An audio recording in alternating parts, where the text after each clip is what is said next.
Hello, everyone. Welcome to the Generation Y Conservative Podcast. I'm glad that you could join us tonight. We are without my co-host Mike tonight, as you can see, but we're going to roll along anyway. We'll get to more on that in a second. Tonight, we're going to be talking about two big main topics. Crazy enough, the biggest amount of news that I have tonight is actually in regards to Hollywood and things going on there that kind of get mixed all into the political scene anyway. And then the other big news is actually the Trump summit with Putin and the news that's going on around with that.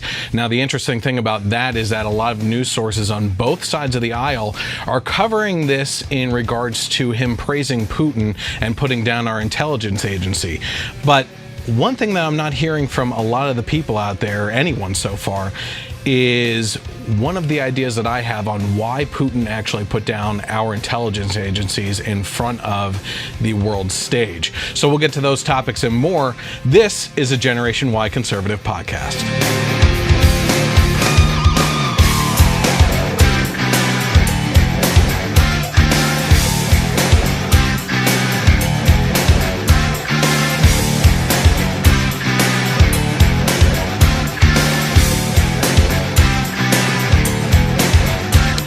All right, guys, I want to thank you for joining us tonight on the Generation Y Conservative Podcast.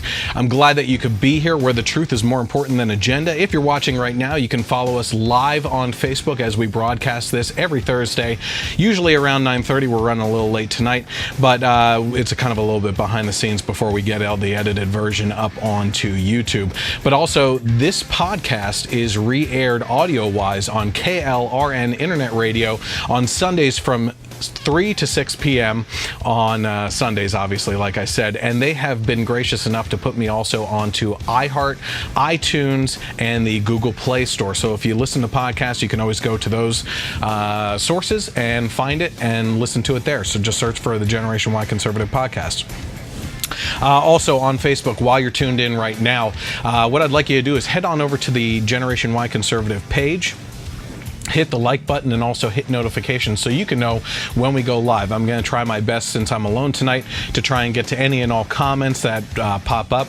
Not all comments, obviously. If you guys are joking around there, I'm not going to interfere the podcast with any of that. But you can always comment, and we try to get to those on the podcast as well. If you want to follow along on Twitter, where I'm most active in the morning while I'm working, you can actually follow us at Gen Y Conservative without the E on the end.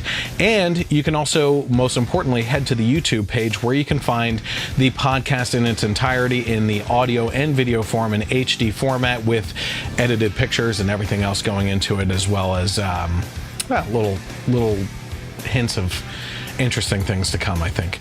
But go there as well, hit subscribe, hit the bell notification, and that is the same thing that will notify you when we upload the podcast or bits and pieces from the podcast, and also our movie reviews. And Mike's probably watching right now and wondering where the Ant-Man and Wasp review is, and that is coming up. Unfortunately, we're running a little late with that. In regards to Mike, my co-host, what I would ask for anyone watching or listening, I would ask you to actually pray for his son Jackson, who I believe has already had his tonsils removed, and we would just pray for a speedy recovery and a healthy recovery for him as well. So, in our first topic tonight, we have been covering for the last year in regards to the UK health system, what's been going on over there. We've had some pretty emotional stories that we've covered because we feel that they're very important. The first one was obviously Charlie Gard and what happened over there. It was a child who had a rare genetic disease who was brought into the hospital and basically hooked up to a machine for life support and died because he wasn't allowed to leave the hospital. The Vatican offered to take him. The U.S. Offered to take him. Even President Trump got involved and said, we will take this kid over here. We have experimental treatments that we're doing over here for that exact condition.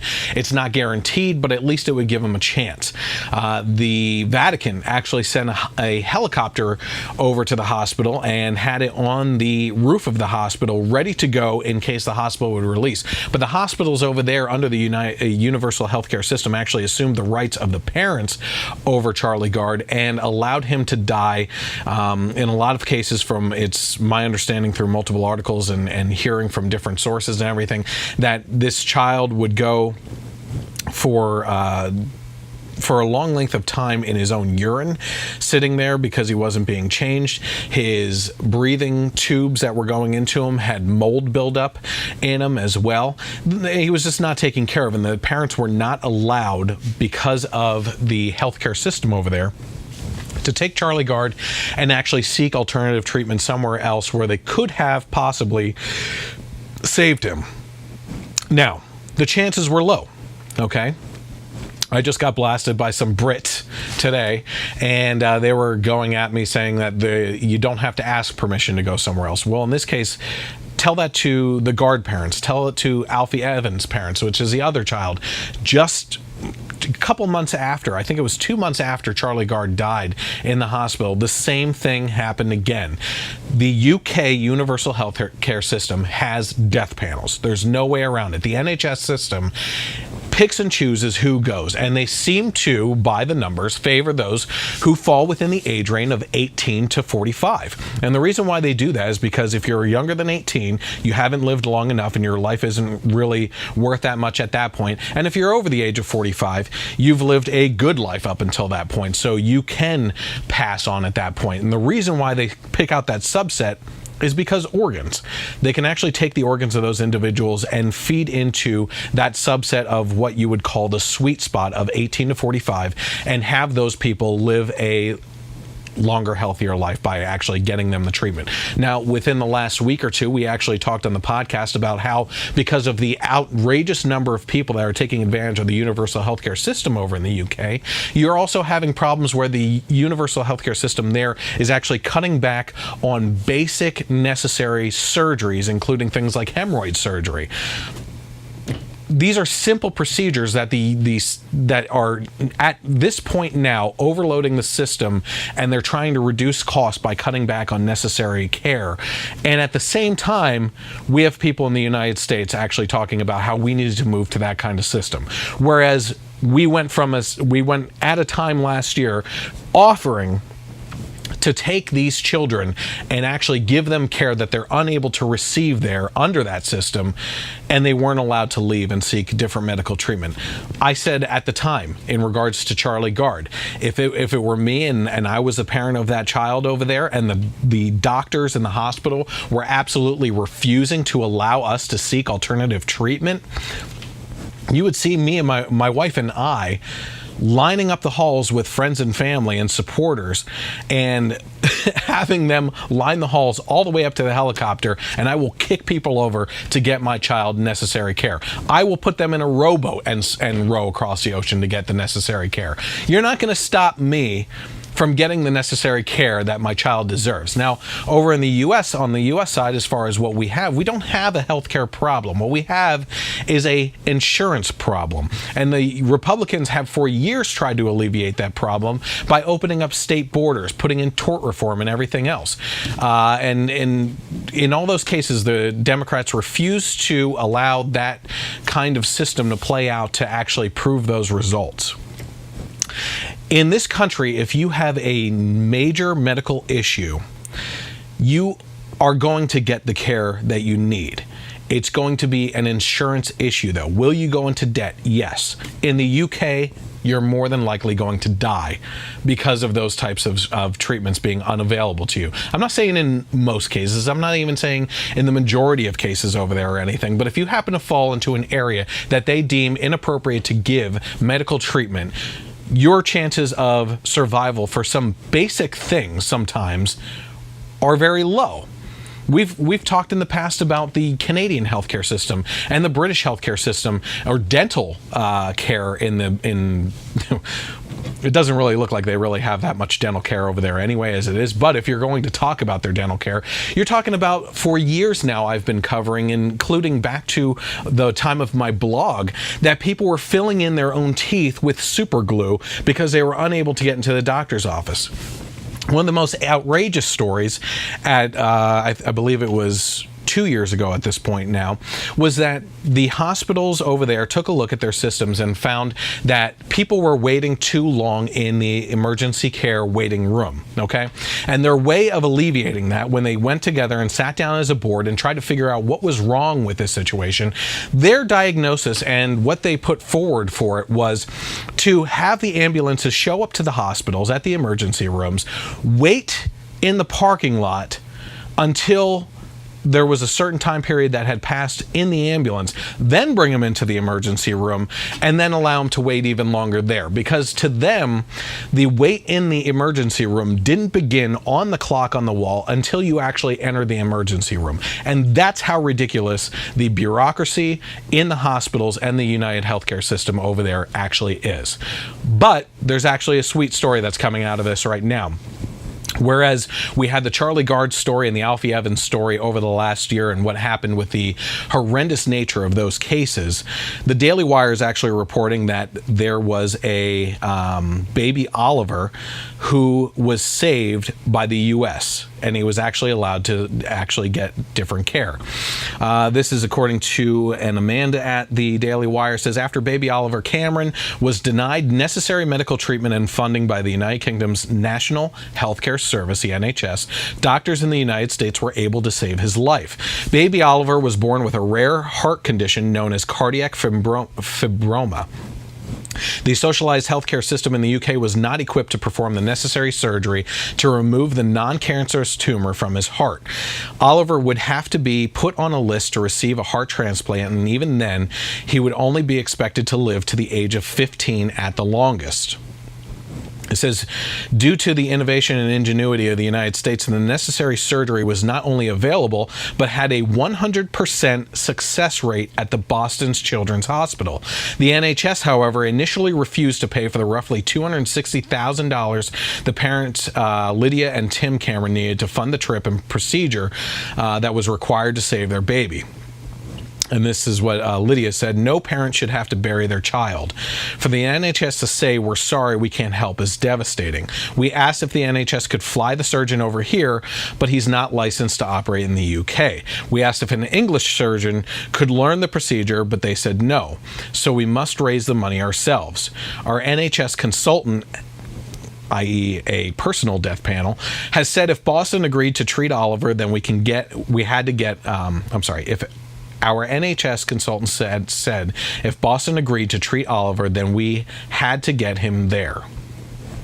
The couple did not have the funds to save Oliver, so they resorted to crowdfunding, opening a GoFundMe page. And after funding nearly $170,000 on their own, garnering international attention, the NHS's hand was forced. Can you imagine why? After the stories of Charlie Gard and Alfie Evans, of course they didn't want a trifecta of these babies that were actually dying under the National Healthcare Services system.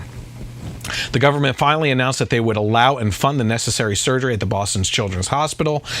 Professor Dominic Wilkinson at the Oxford Center for Neuroethics said that the pressure was on the NHS to comply due to the recent case of UK-based baby Charlie Gard, who was denied medical treatment by the NHS despite other nations offering treatment.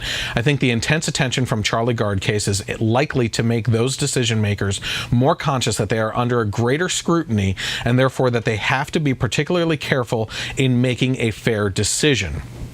Now, I actually posted this, I believe it was earlier today, this article, and I was actually criticized by some people in the UK about their healthcare system, which to me shows that there's actually some people out there that would rather put faith into a system that is actually failing these kids than actually admit that their system is flawed, that they can't even read headlines from around the world that their children are dying under their care, that the hospitals are overloaded, that they're cutting back on necessary procedures because they want to cut back on healthcare costs, and that they actually have a fancier term for a death panel that's deciding who they get to treat, who they don't get to treat, and assuming the rights of the parents over the children.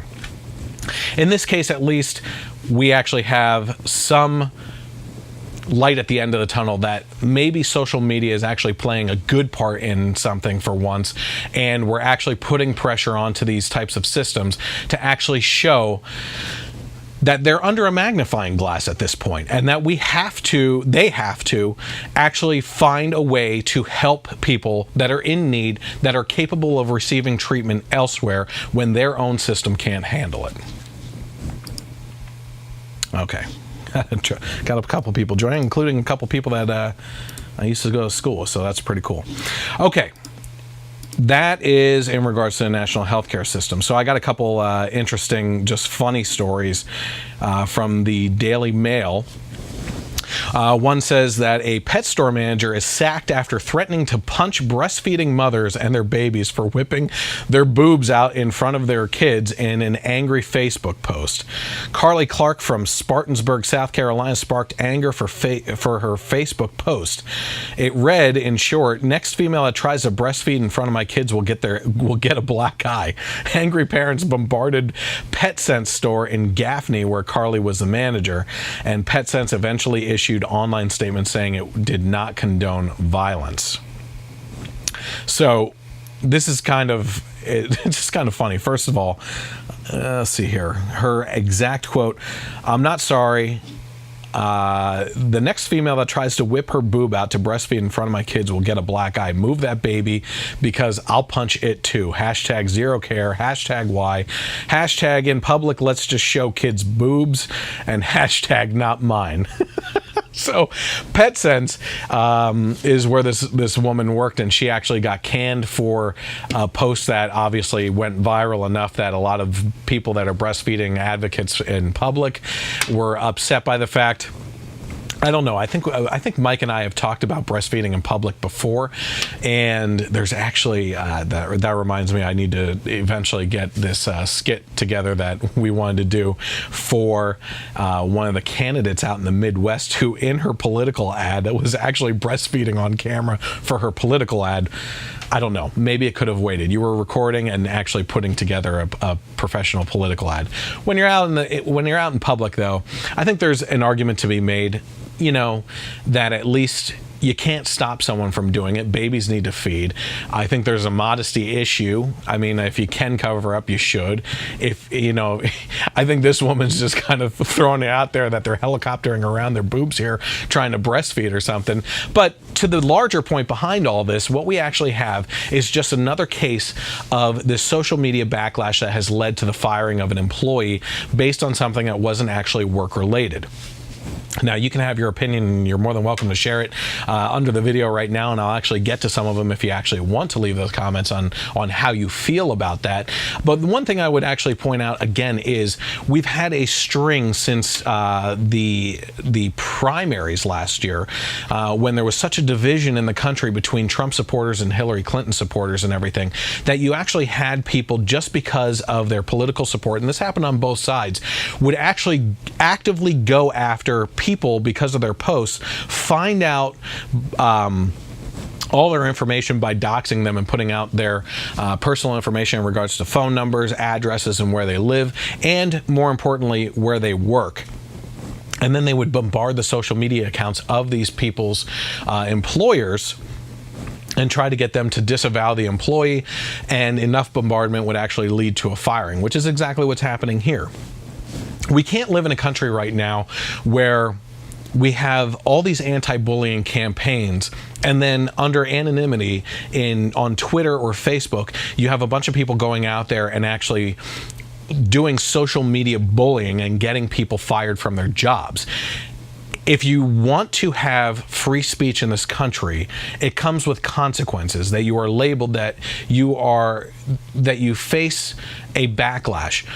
But that should be a personal backlash. That shouldn't be going after your employer unless they are directly tied in. If she had said, no one better come into my PetSmart in wherever this was, in Spartanburg, South Carolina, and whip out their boob and start feeding their kids in front of all the people that come into my store, or in front of my dogs and cats in the store or anything. If she had mentioned the store in that post, then I can understand slightly that you would actually get her employer involved. But what we actually have here is just another case of social media bullying. this one isn't even politically related in this case. I don't know where she falls politically, but the fact of the matter is, you're not helping the cause. If we want to stop this kind of stuff, if you wouldn't want it happening to you, you shouldn't be doing it to other people. Typically, this is probably people sitting in their underwear going after people on the internet while they're actually doing these types of things. Okay. So, whipping out your boobs. No one commented on that, on how they feel. Here's another one. A 2,000-year-old scroll has finally been decoded by experts, and it's all about how sex-starved women become hysterical. Didn't have to be a 2,000-year-old document to find that out. Come on, guys. The Ancient Papyrus refers to a medical condition known as hysterical apnea. The term hysteria itself stems from the Greek word hysterica, meaning uterus. Apnea refers to a cessation of airflow into the lungs. The sensational document was most likely written by Roman physician Galen. It says here, the 2,000-year-old scroll has finally been decoded and revealed baffling centuries-old beliefs about what happens when women do not have enough sex. The Ancient Papyrus refers to a medical condition known as the hysterical apnea. Female hysteria was once a common diagnosis, with texts referring to the condition dating as far back as 1900 BC in ancient Egypt. It says, experts claim the sensational 2,000-year-old papyrus was most likely a medical document written by the famous Roman physician Galen, who was the first to understand the importance of the pulse and flow of blood around the body. Flow of blood, you know what I'm saying? That's what she said. Since the 18th century, the mysterious papyrus has been kept in Basel, Switzerland, with writing appearing backwards on both sides as if written in a mirror. The document has puzzled generations of researchers. Yeah, people just had to know about this hysteria with women and lacking sex for decades. So last week, we actually talked about a guy, Cody Wilson, if you remember correctly. We were talking about how this case in regards to him suing the federal government over putting out blueprints online for 3D printing guns just didn't seem to be making news for some reason. It was perplexing because this was a monster case. In this case, things like the government admitting that the AR-15 is not an assault weapon or a military-style weapon. That was just one thing that they admitted. They also used the patent argument to say that he didn't need a patent to put out the blueprints.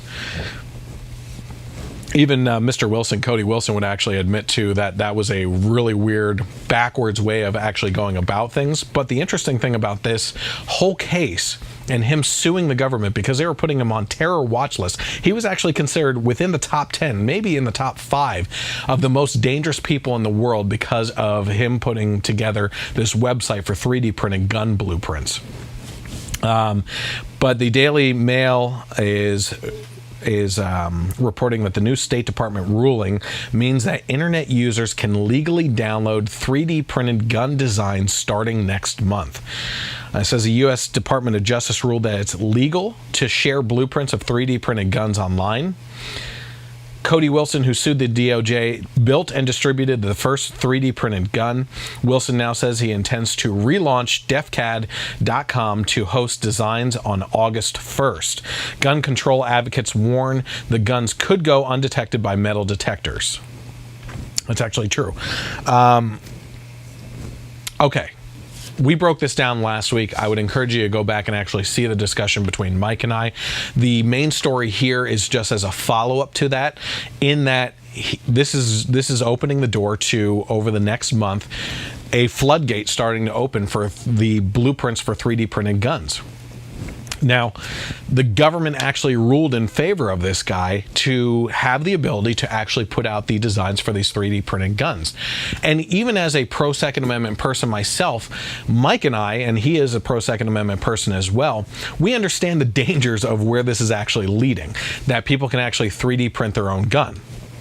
There's good sides to that. There's bad sides to that. Obviously, we are firm believers that the Second Amendment is the one amendment that protects the rest of the Constitution and the Bill of Rights. Without it, anything else can be taken away from us, and we would have no power over the government doing so. The fact of the matter the fact that we can actually have free speech is protected by the Second Amendment, and that we can hold the government accountable for them trying to infringe on that right in regards to something that they're not allowed to do, and that's squelch free speech.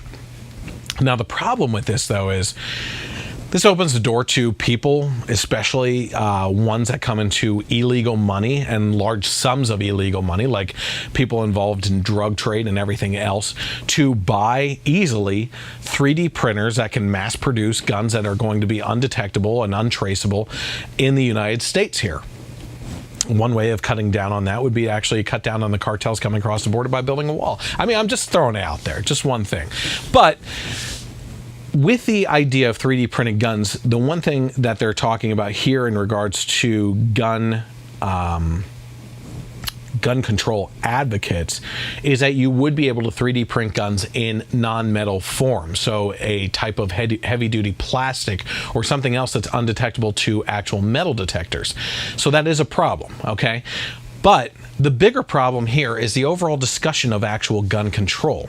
While we're having this discussion about taking guns away from law-abiding citizens, because you're not going to track down those that have them illegally, and making the sheep defenseless against the wolves, and also basically removing guns from the sheepdogs in this case, who would be everyday veterans and everything else, and people, your neighbors that actually have firearms that would be able to protect you. You're taking these guns away from people who are just looking for protection or to hold the government accountable if it would ever come to that. I don't foresee that. I don't foresee the civil war that both sides are talking about right now, because it's just the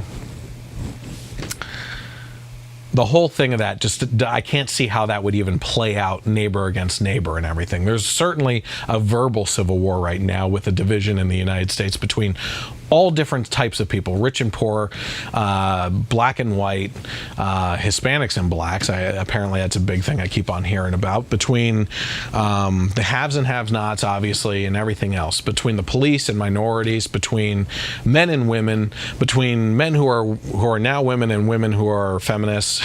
The list goes on and on. But the fact of the matter is that when you take away those guns from law-abiding citizens who haven't committed any crimes, and punishing them for the actions of those who are actually breaking the law and have the guns illegally, what you're doing are leaving those people defenseless against people that are now 3D printing guns that are untraceable, that aren't being sold by a firearms dealer. So you certainly can't blame them anymore for those types of guns going out there either.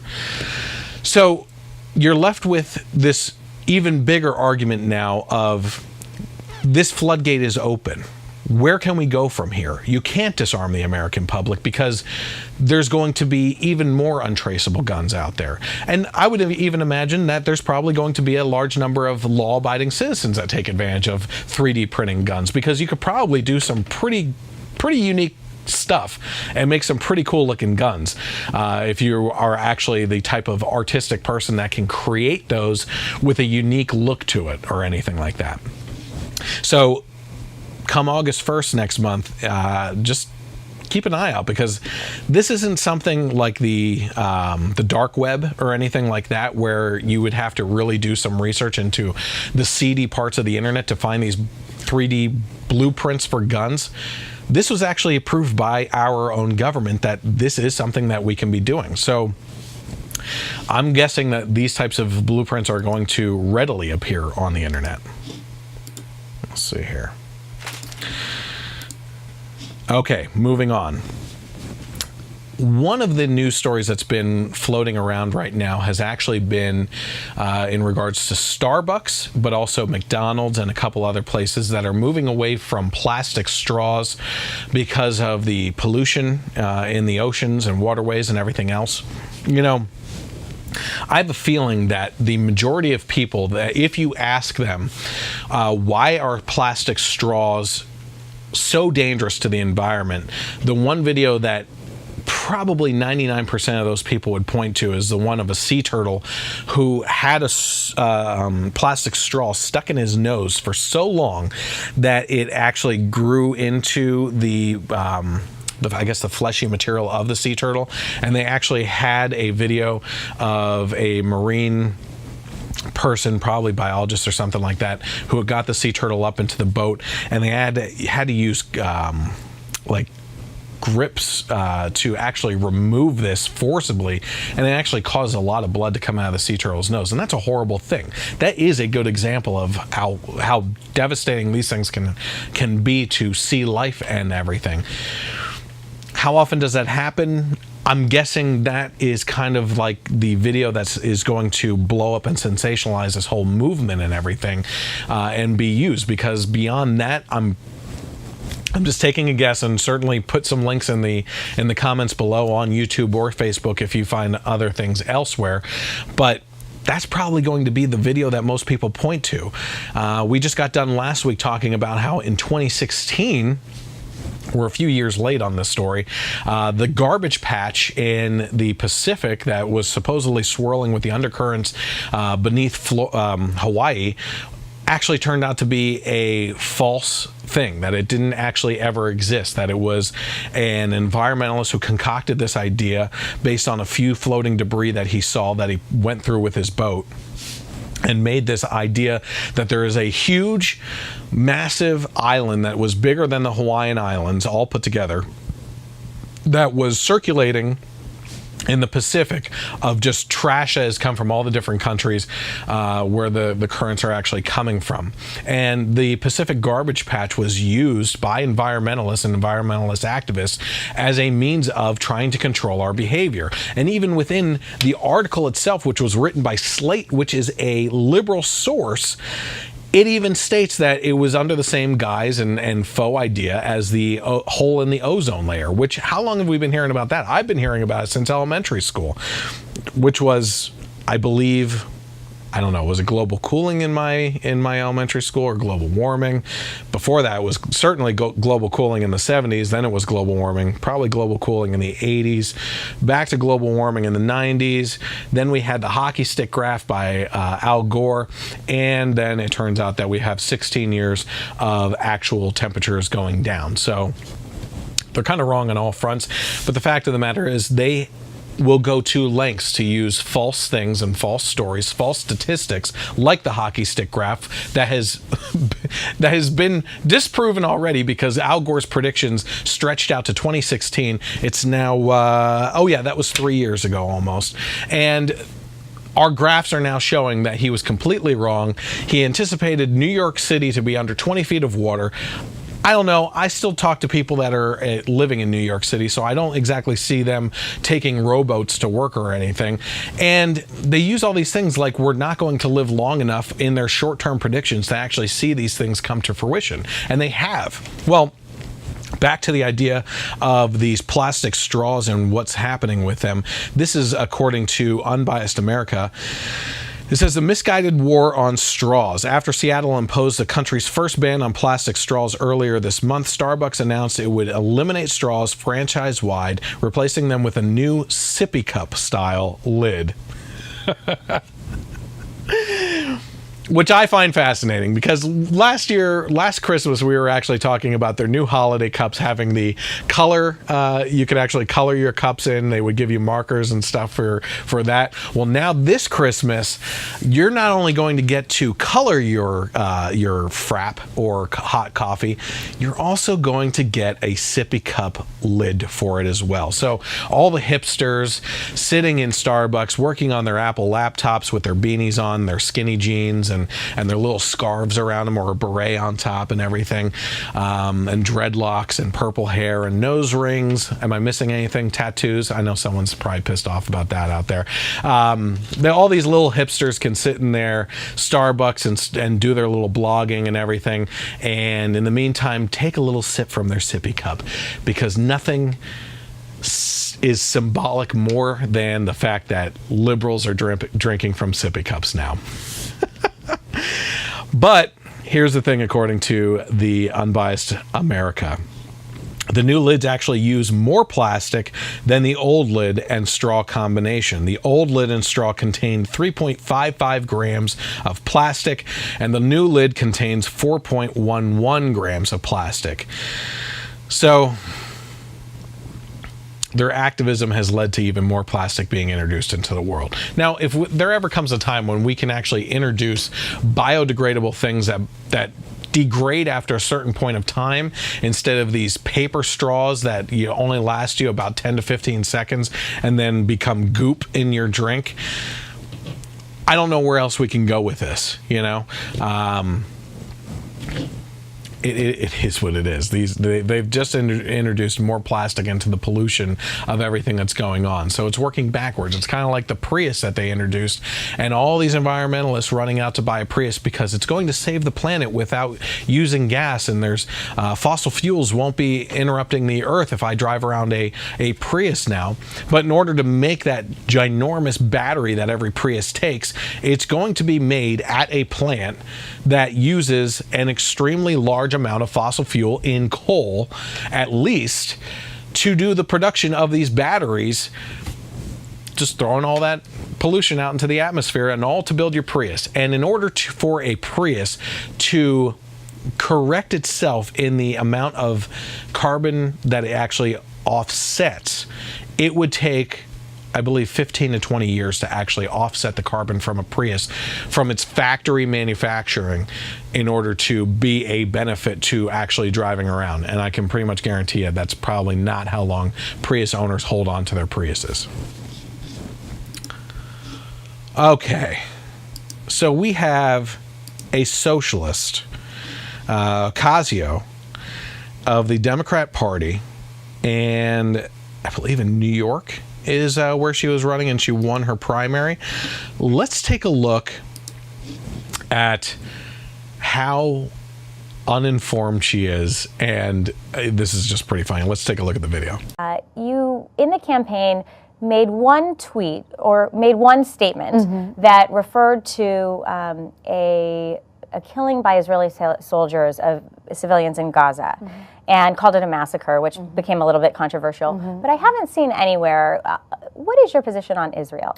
Well, I believe absolutely in Israel's right to exist. I am a proponent of a two-state solution, and for me, this is not a referendum, I think, on the state of Israel. For me, the lens through which I saw this incident as an activist, as an organizer, if 60 people were killed in Ferguson, Missouri, if 60 people were killed in the South Bronx, unarmed, 60 people were killed in Puerto Rico, I just looked at that incident more through just as an incident. And to me, it would just be completely unacceptable if that happened on our shores.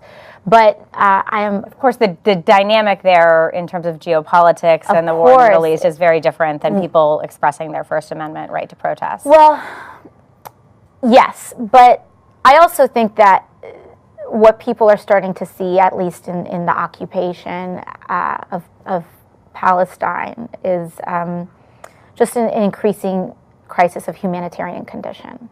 And that to me is just where I tend to come from on this issue. You use the term the occupation of Palestine.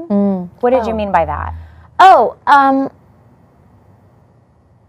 I think what I meant is like the settlements that are increasing in some of these areas and places where Palestinians are experiencing difficulty in access to their housing and homes. Do you think you can expand on that? Yeah, I mean, I think I'd also I am not the expert on geopolitics on this issue. For me, I'm a firm believer in finding a two-state solution in this issue, and I'm happy to sit down with leaders on both of these. For me, I just look at things through a human rights lens, and I may not use the right words. I know this is That's very honest. That's very honest, and you're going issue. I mean, it's very honest, and when you get to Washington and you're an elected member of Congress, you'll have the opportunity to talk to people on all sides and visit Israel and visit the West Bank. Absolutely. And I think that's one of those things that's important too, is that, especially with the district that I represent, I come from the South Bronx, I come from a Puerto Rican background, and Middle Eastern politics is not exactly what's at my kitchen table every night, but I also recognize that this is an intensely important issue for people in my district, for Americans across the country. And I think what's at least important to communicate is that I'm willing to listen and that I'm willing to learn and evolve on this issue like I think many Americans are. Okay, wow. Lots of things going on there. She was caught very much off guard because here's the thing. When you don't know something, just say you don't know. Just say that you're not a professional in that area. Apparently her degree is from college, is from that area, according to someone that actually posted on the comments of the original story that I posted. But if you don't know something, you only make an ass of yourself trying to explain it, okay? We saw that with the Libertarian candidate.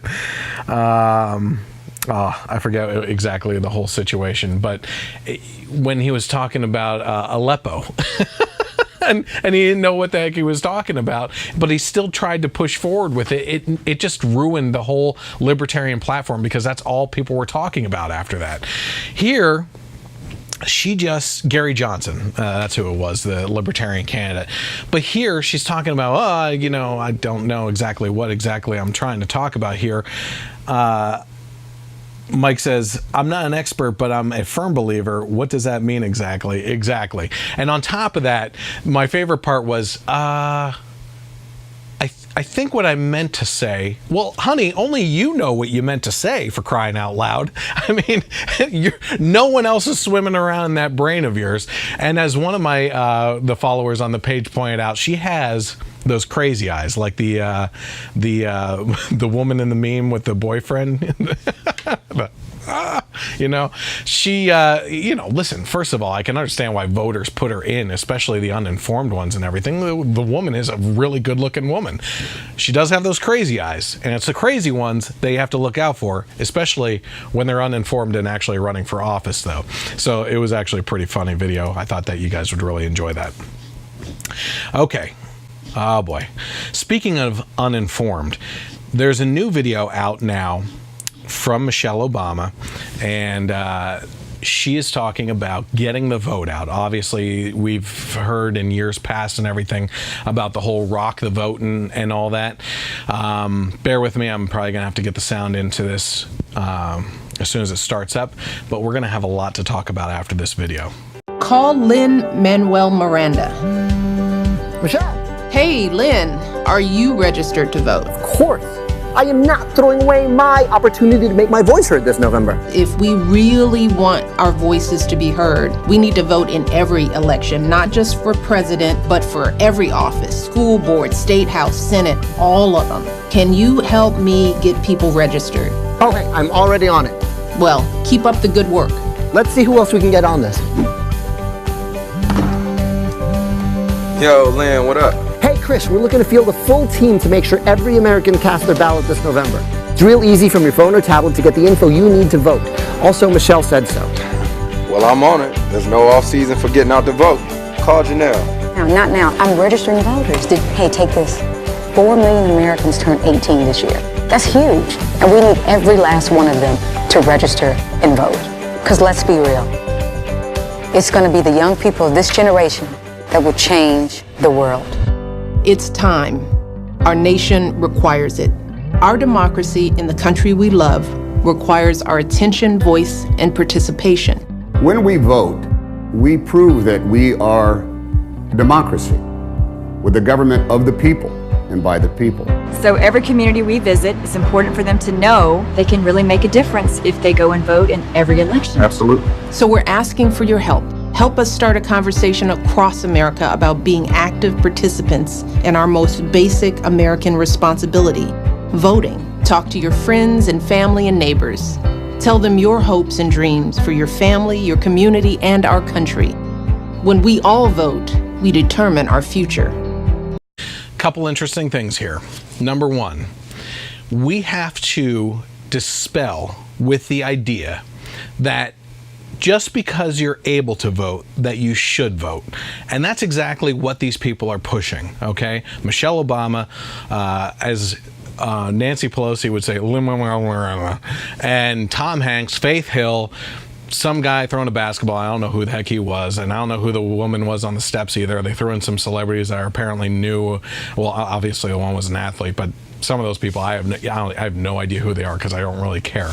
But we have to get rid of the idea that just because you're old enough to vote doesn't mean that you should be getting out there and vote.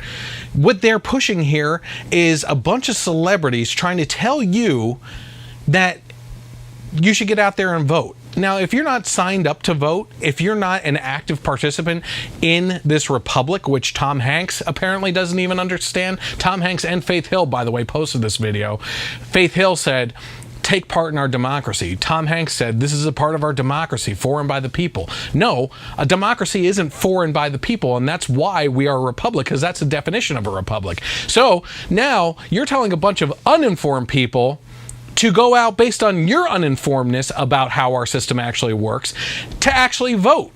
And that's what this whole push is. They're telling you, if you are not signed up to vote, if you're not signed up to vote and you're 18 already and you haven't participated in any election in your time and you're of voting age, I got news for you. You're probably not politically savvy enough to actually get involved and understand the conversation at the time anyway. But they're pushing you to get out there and vote because they want a specific result to happen. They want uninformed people to listen to celebrities that act, that they like on the big screen. Tom Hanks is a fantastic actor. He's in one of my favorite movies, Saving Private Ryan and everything. He's in a bunch of them, Castaway. You know what? Take some advice from Castaway, Tom Hanks, and just don't speak about this stuff. All right, one of your best movies is you just not speaking. In regards to the politics here and not knowing that we're a republic and not a democracy, you're trying to get people out there that don't know anything about politics to sign up and vote based on celebrity opinions, and that's it. This is the push that we see every year with Rock the Vote and everything else. They're trying to get uninformed people to vote because uninformed people are going to vote based on cultural swings and celebrity opinions of people that they idolize, which is a whole other problem that we have when you start idolizing things besides Christ in my mind, but you know, whatever. It's you looking at someone else for an opinion instead of actually doing the research yourself. And the surface level research I see a lot of my liberal friends put out there on posts, I'm just throwing it out there, not because they're liberal. If they have a really good opinion on a political policy and everything, I can debate that. But when you're completely uninformed and you're throwing out misinformation and fake news, there is fake news out there, then yes, I would encourage you to instead sit at home and take the time during the next 2 election cycles to actually do your research and find out why you should be voting a certain way. If you can support your policy ideas and who you support policy-wise with actual research and come and do a just even semi decent conversation on what you understand about politics, if you could just understand the basics that they taught you about economics in high school, first of all, you'd be voting Republican at least. But if not, you can at least talk in regards to basic economics and foreign policy and stuff like that. Just the basic stuff. Who our allies are, who our enemies are, who we need to keep check on and everything. And why certain policies will do something. You want universal health care? Tell me why you want universal health care. Tell me what the costs are associated with that. Tell me what the positives are and what the negatives are. If you can find no negatives to your points, you haven't done enough research, okay? I have negatives to all my points because I listen to liberals all the time talk about how wrong we are. And I can take each of those points on any given topic and turn that around based on facts and statistics. That's like the cross to the vampire type thing for liberals, is facts and statistics. They actually go like that, right across each other. And you bring that to a conversation, I can do that, all right? If you can't have a basic conversation, though, and at least give your opinion on something without regurgitating something that you saw on Vox or Huffington Post or What Now and Now This or whatever the heck all those things are, all I keep on seeing are MSNBC and Now This stuff reposted and regurgitated all the time. And if all you're doing is actually sharing that post without putting your opinion above it, I'm guessing you don't really have an opinion, that you just feel like that person is someone you look up to and their opinion is just good enough to force feed out into the world, and you don't have to argue it because they're basically making your point. I would encourage you to actually make a point. The reason why you're not is because you're living in your own echo chamber within all your friends. We see it all the time.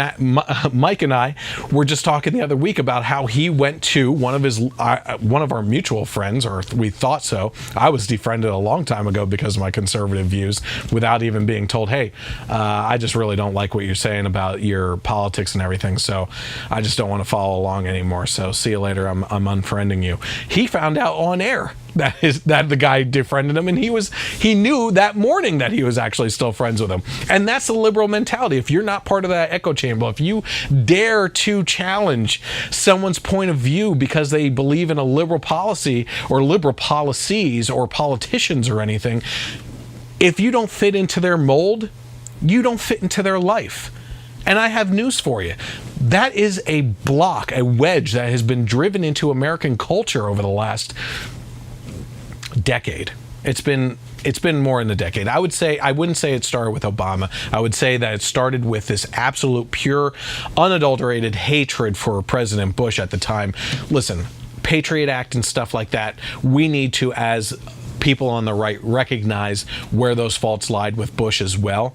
But when you're putting out movies of the assassination of George Bush and everything, and we're going to see something in regards to Trump tonight with an art gallery out in Portland, Oregon, of all places, that we keep on talking about with liberal outrage. You're driving a wedge between people. If you can't civilly talk about politics and religion with people, which is cornerstones of our culture here in America, despite all of our differences, we should be able to recognize where that bridge is with each other, where we come to common ground. I have some of the most extreme liberal friends, some of them completely opposite than me in regards to sexuality and gender. We have a friend that just came out as transgender, is now a woman, okay, or working on being a woman. I have lesbian friends that will tell me all the time that they disagree with me. They're not defriending me because I believe there's a certain amount of moralness in their body that they can say, we can agree to disagree, okay? And there can be a civility with that. But when you're talking about, I'm way off tangent here, obviously. We're talking about uninformed voters, trying to push them to get out and actually get involved in elections that they have no business being in. But there is a certain level of incivility in our population right now that is a fire that has been growing for quite a long time, and we've only had politicians, media people, celebrities throwing fuel on those flames and driving those wedges deeper and pushing us apart to the point where we go back to this old mentality of, oh, well, my parents told me never to talk about religions and politics. Why? Why can't you do that? If you find that you can't do that with people, it's one of the two parties that are involved. Are they able to speak civilly to you and agree to disagree, or are you just fully incapable of actually doing that? And if you or them are actually part of that problem, someone needs to start working on something, okay? And you need to start working on your attitude and say, you know what? Maybe not every liberal out there is a happy-go-lucky, everything has to be socialist or communist or anything like that. You don't have to call them a Marxist all the time. They're not, maybe they don't want to force Christians to do and get involved in business with everything else or anything. Maybe they don't hate Republicans. Maybe they're not calling for the death of Trump. You can't blanket that statement on them. Maybe if you're a liberal, you should be looking at it and saying, you know what?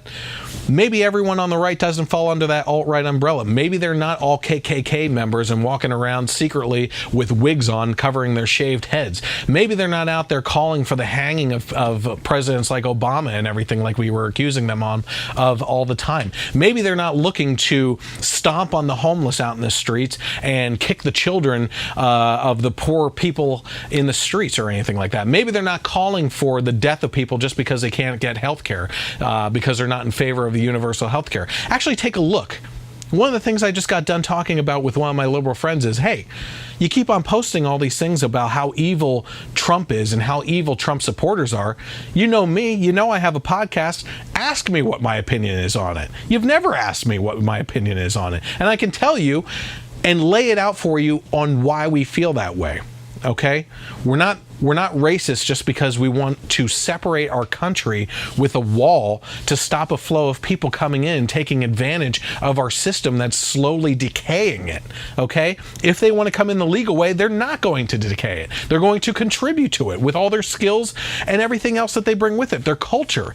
Our culture is, the American culture is a mixed bag of culture that we can celebrate with each other because of the diversity of it and everything. But when you're bringing in a seedy culture with you, by doing things illegally right off the bat, by stepping a toe into our country illegally and not contributing to the system that's supporting you, you're decaying the whole thing, and it doesn't make any sense. The fact of the matter is, actually talk to someone that you disagree with and try to have a civil conversation with them, because right now those people that are trying to actively divide us in this country are doing so for political purposes. Okay, they're trying to divide us, to split us into these teams so that we can actively push an agenda for them, or push an agenda that they can spotlight and pick apart and take bits and pieces from to misrepresent to make their side look even better. We have a lot more in common with each other than we have difference-wise. And if you're not able to seriously consider all political angles and be able to support your arguments, you should not be voting. You should not be listening to Michelle Obama, who, by the way, I count the Obamas as more celebrities than politicians. She should not be a celebrity either. That was horrible acting. Same with Lin Manuel Miranda. Alrighty. Let's talk about some serious political things internationally, okay?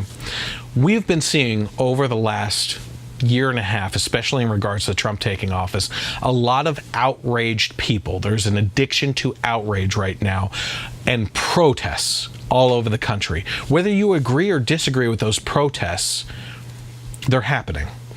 One thing I want you to keep in mind, though, is that the things that we protest in this country, we really seriously take for granted, because the types of protests that we're having here over things like you just not liking a person or you assuming that they're racist or sexist or homophobic or anything is a lot different than the types of protests that are happening around the world by people that are honestly risking their lives in protesting. If you protest here in this country, you can fall under free speech. You will not find free speech protection in any other country than the US.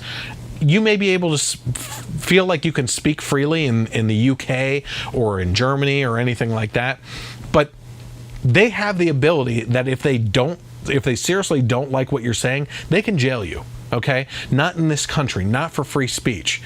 But there are places in the world where people are seriously protesting basic life functions, basic lifestyle, basic cultural things that we take advantage of here in our country, that feminists in this country should be realizing they're really complaining over nothing in this country when you really take a look at what's being protested all over the world. And to that point, I actually have a video of an Iranian protest, okay? And it might seem silly at first, but I think that this is by far one of the best protest things I've seen that really shows you how serious of a situation this type of thing is. So let's take a look.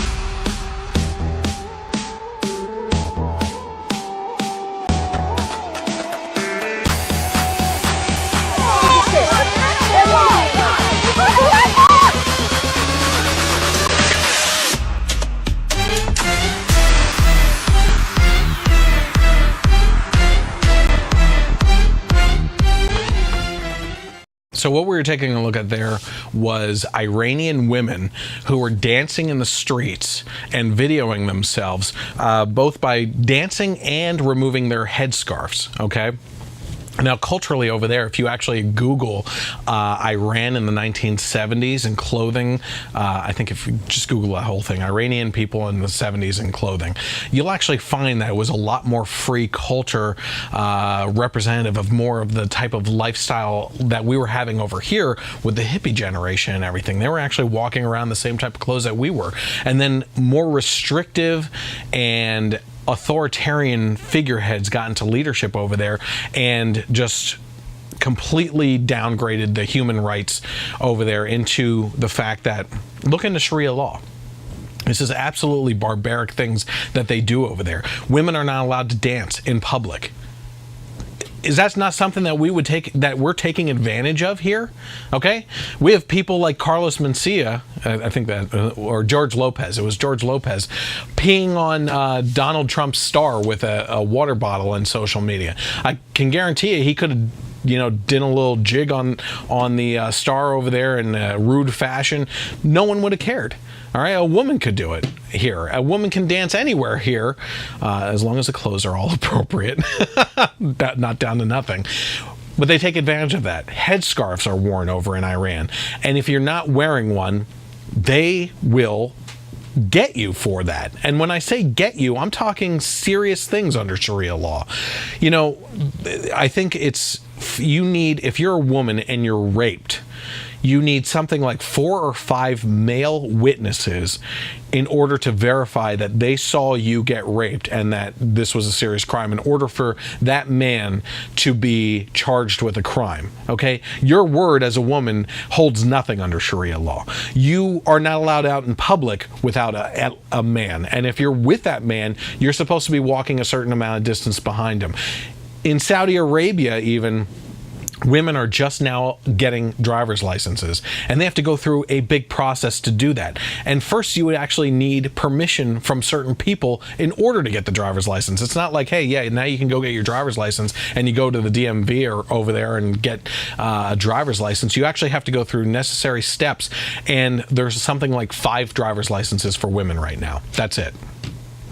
Which, looking at the driving patterns of women or behaviors, might actually be a good thing. They might be ahead of us on that one, but not in regards to actual human rights. So these types of protests here, and the fact that they're, it's one thing to be actually dancing around without a headscarf on and everything in public and protesting that way.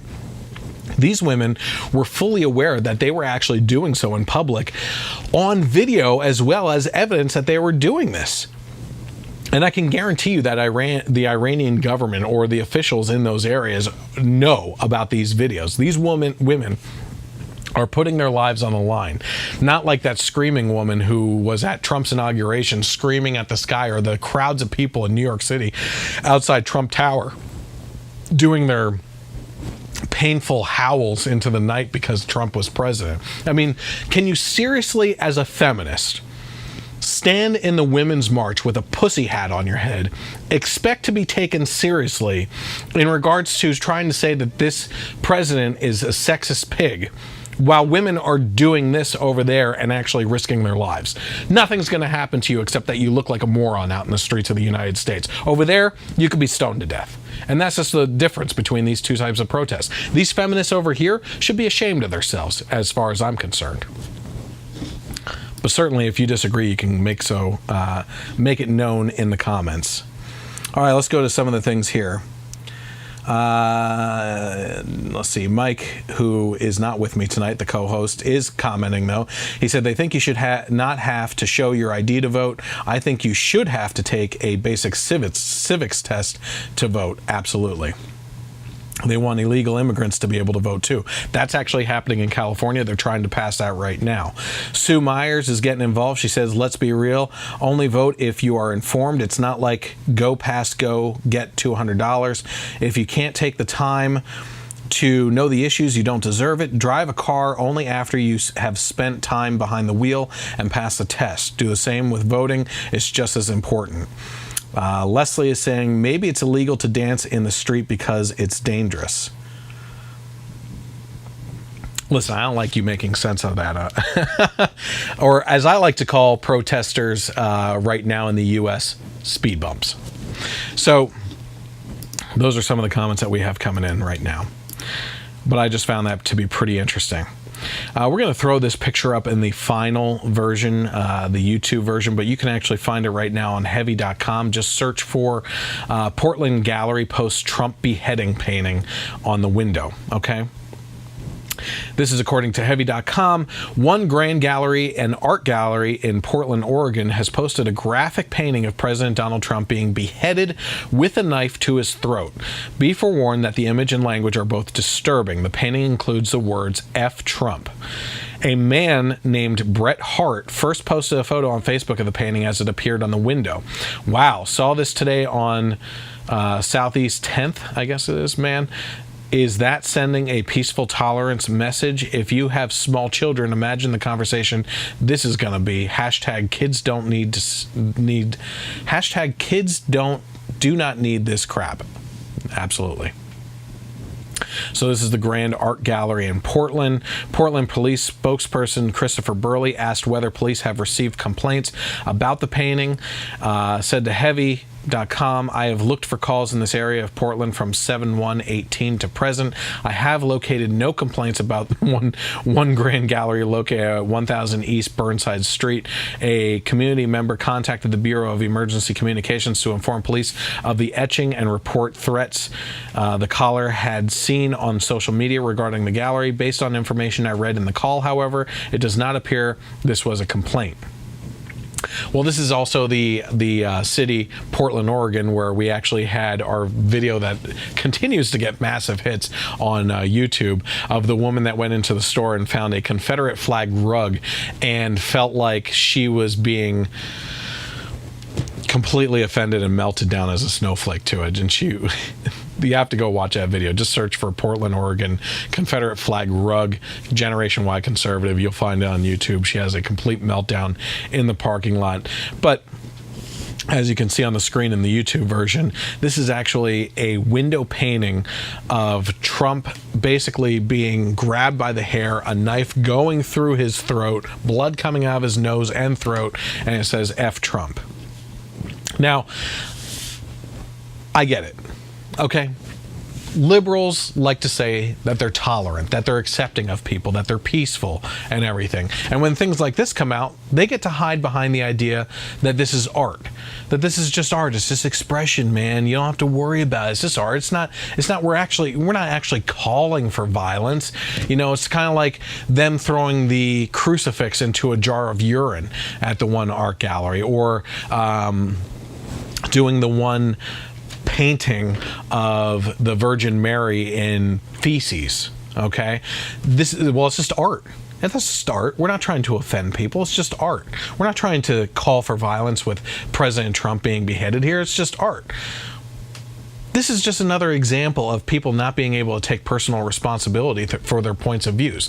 If you're going to claim that this is art and not a call to violence, while also saying F Trump right on the sign itself, I can understand if you're a sick, twisted, evil, immoral individual that likes to do this type of art and put it in a gallery somewhere in the back, I believe in the bathroom maybe where it belongs, in a gallery.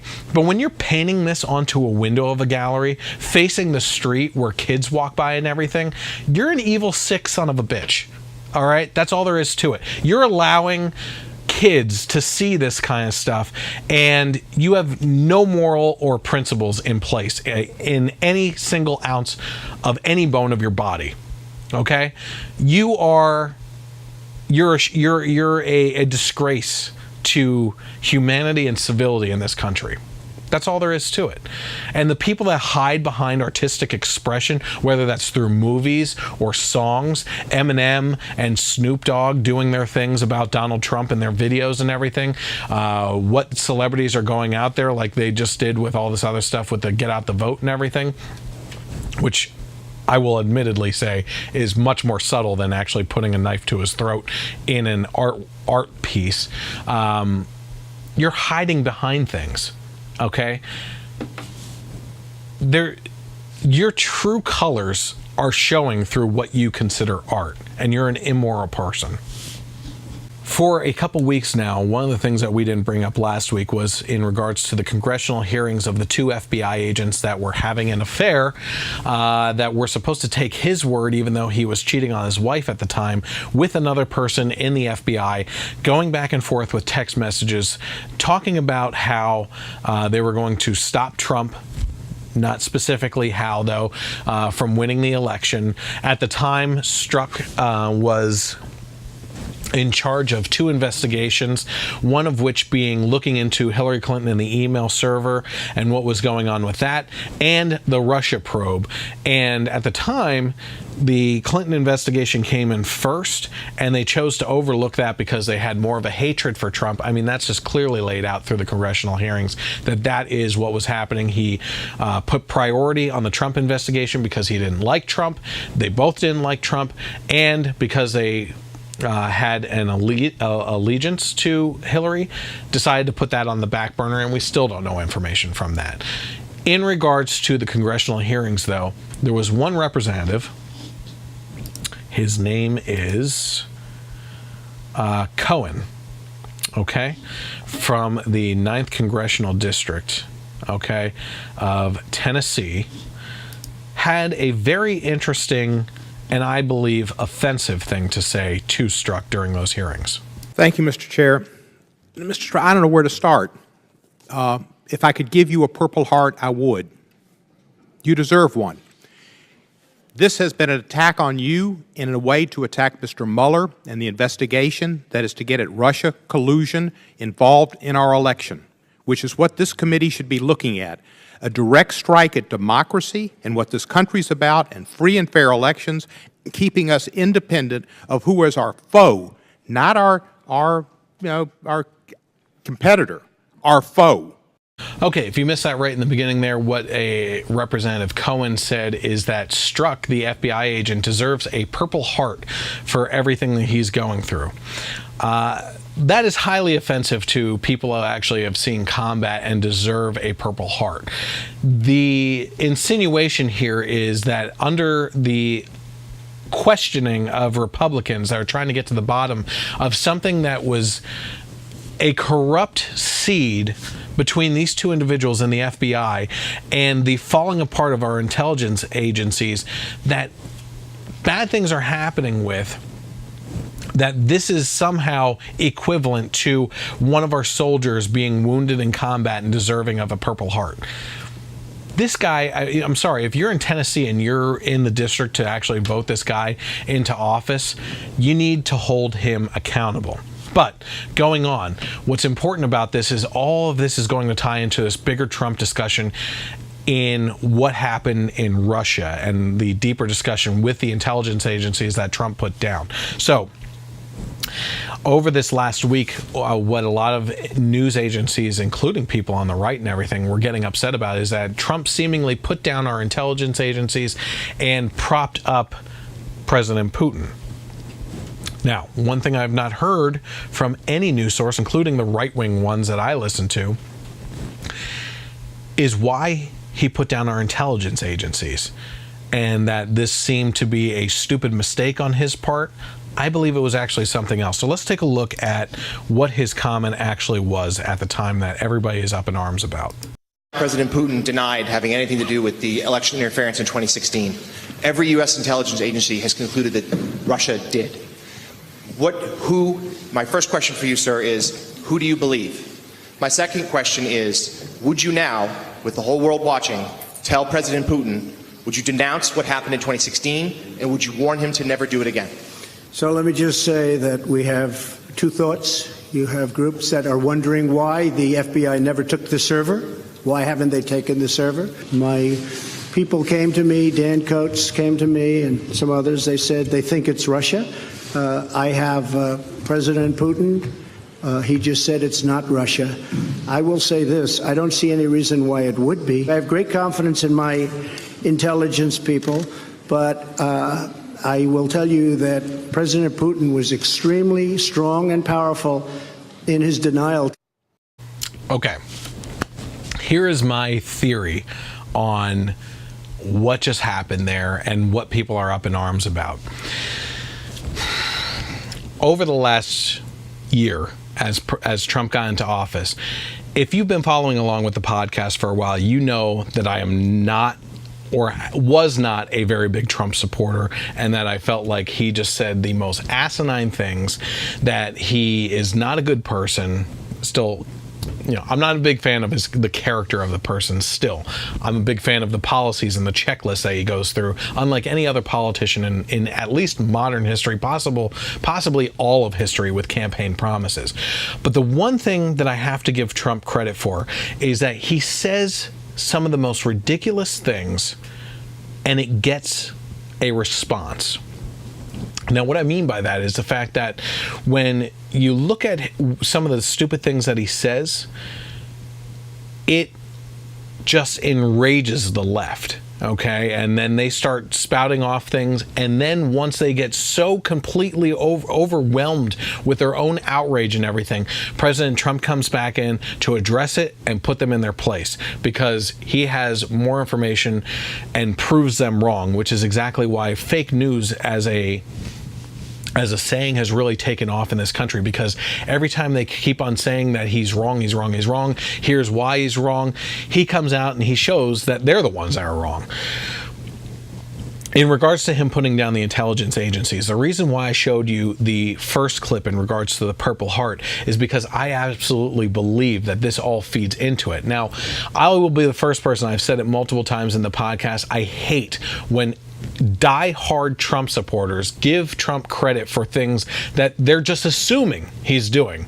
If you disagree with a policy of his, they will say to you, oh, don't worry about it, Trump's a master planner and everything, he's doing this for a certain reason, and in the background you're going to see it's going to play out over time, and you're giving him all this credit for this master plan and what's going to come down the pipeline and everything. I despise that line of thinking, because it gives a person more credit than they deserve until they actually prove that correct. In this case, though, what is currently happening in this country?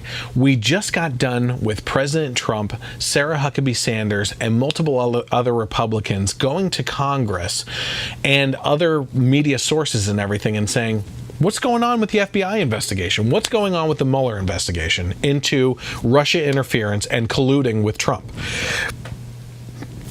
Where is the evidence? If you have evidence, come out with it now. Otherwise, we don't believe that you have anything. So why would he go to Russia and put down our intelligence agencies? My thought on this, my theory on this is it's forcing the hand of actual intelligence response, because it can go one of two ways, and so far it's going the latter way that I'm going to explain. Number one, our intelligence agencies that he's putting down, who are now actively working on a Russia investigation into collusion with Trump, they've got to be enraged. I can't believe he's putting us down, that we're not trustworthy or anything. If they actually had the evidence, or any evidence, of Trump-Russia collusion, this is going to boil over, and they're going to come out and say, you know what? You say that we're a bad intelligence agency and you can't trust us. Well, you know what? Here you go. Here's the evidence right now that Trump and Russia were colluding with each other during the elections and are continuing to do so back behind the scenes against American interests. Have you seen that yet? Because right now, he put down the intelligence agencies, and there hasn't been a response. And that's directly involving the Mueller investigation. Now, if they choose not to come out and show anything, that is just making Trump look even better in the long run, because you're being put down as being not trustworthy after being called out that you're not releasing any evidence showing collusion between Trump and Russia. And you continue to sit there on your hands with no evidence coming out into the spotlight to actually prove that there's collusion between Trump and Russia. This is just one of those circumstances where Trump is using something that offends people to get a response from our actual intelligence agencies that are pushing an agenda on finding collusion between him and Russia. If they have the evidence, I can pretty much guarantee you're going to see at least some of that drip out or leak out by the end of next week. Give it 2 weeks, but after 2 weeks, if you're not hearing anything, then I can pretty much guarantee you that there's nothing there, and that nothing is going to ever come out in regards to Trump and Russia collusion. So it's a pretty ingenious thing, if you ask me. All right, let's see here. We're going to keep on that topic, though, because I find it pretty interesting that we have so many people in this country, especially the types of people that I was talking about earlier, the people that probably shouldn't be voting, that post things, that never do any research into anything. Russia is such a big problem right now. But I don't know if you can remember, I don't know how old you were way back when, what was that election? It was when Obama was running against Mitt Romney. You may not have been born yet because it was that long ago. But the liberals didn't seem to think that Russia was that big of a deal back then, or a existential threat at the time. So let's take a look at what Obama said about Russia being a threat back during the 2012 elections. A few months ago, when you were asked what's the biggest geopolitical threat facing America, you said Russia. Not Al-Qaeda, you said Russia. In the 1980s are now calling to ask for their foreign policy back because the Cold War has been over for 20 years. The 80s called. They want their policies back. Because Russia is nothing. It's not a big threat. That's Obama's words right there for you. And if you think that's the only time that he and, let's say, I don't know, a 2016 contender for the president said anything about Russia not being a threat, let's take a look at this. But the larger point that I want to emphasize here is that there is no serious person out there who would suggest somehow that you could even rig America's elections, in part because they're so decentralized and the numbers of votes involved. There's no evidence that that has happened in the past, or that there are instances in which that will happen this time. In many of the areas where we are working to solve problems, Russia has been an ally. The Russians can't change us or significantly weaken us. They are a smaller country, they are a weaker country, their economy doesn't produce anything that anybody wants to buy except oil and gas and arms. They don't innovate. Of course the elections will not be rigged. What does that mean? They're a small, unproductive country. Of course they're not a threat. I mean, Trump is just whining about stuff. How could they be interfering with the elections? It doesn't make any sense. It's just Russia and Putin. I mean, Putin, little pooty poot. There can't possibly be anything, according to Obama and Hillary. Well, Trump has been getting a lot of heat for even attempting to meet with Putin. And in the meantime, you can see Putin meeting with Clinton, Bush, Chuck Schumer, and multiple other Democrats as well. But there was no problem at that point in time and what they were doing. Apparently, Putin is just 2016 and later evil, not pre-2016 evil. But why don't we look at a little embarrassing instance between Hillary meeting with the Russian president, or I'm sorry, not Russian president, but a Russian representative at the time when she was the head of the State Department, or the Secretary of State. So let's take a look at what she did that led to a pretty embarrassing thing itself. Today, in anticipation of this important meeting and our time here together, I wanted to present you with a little gift which represents what President Obama and Vice President Biden and I have been saying.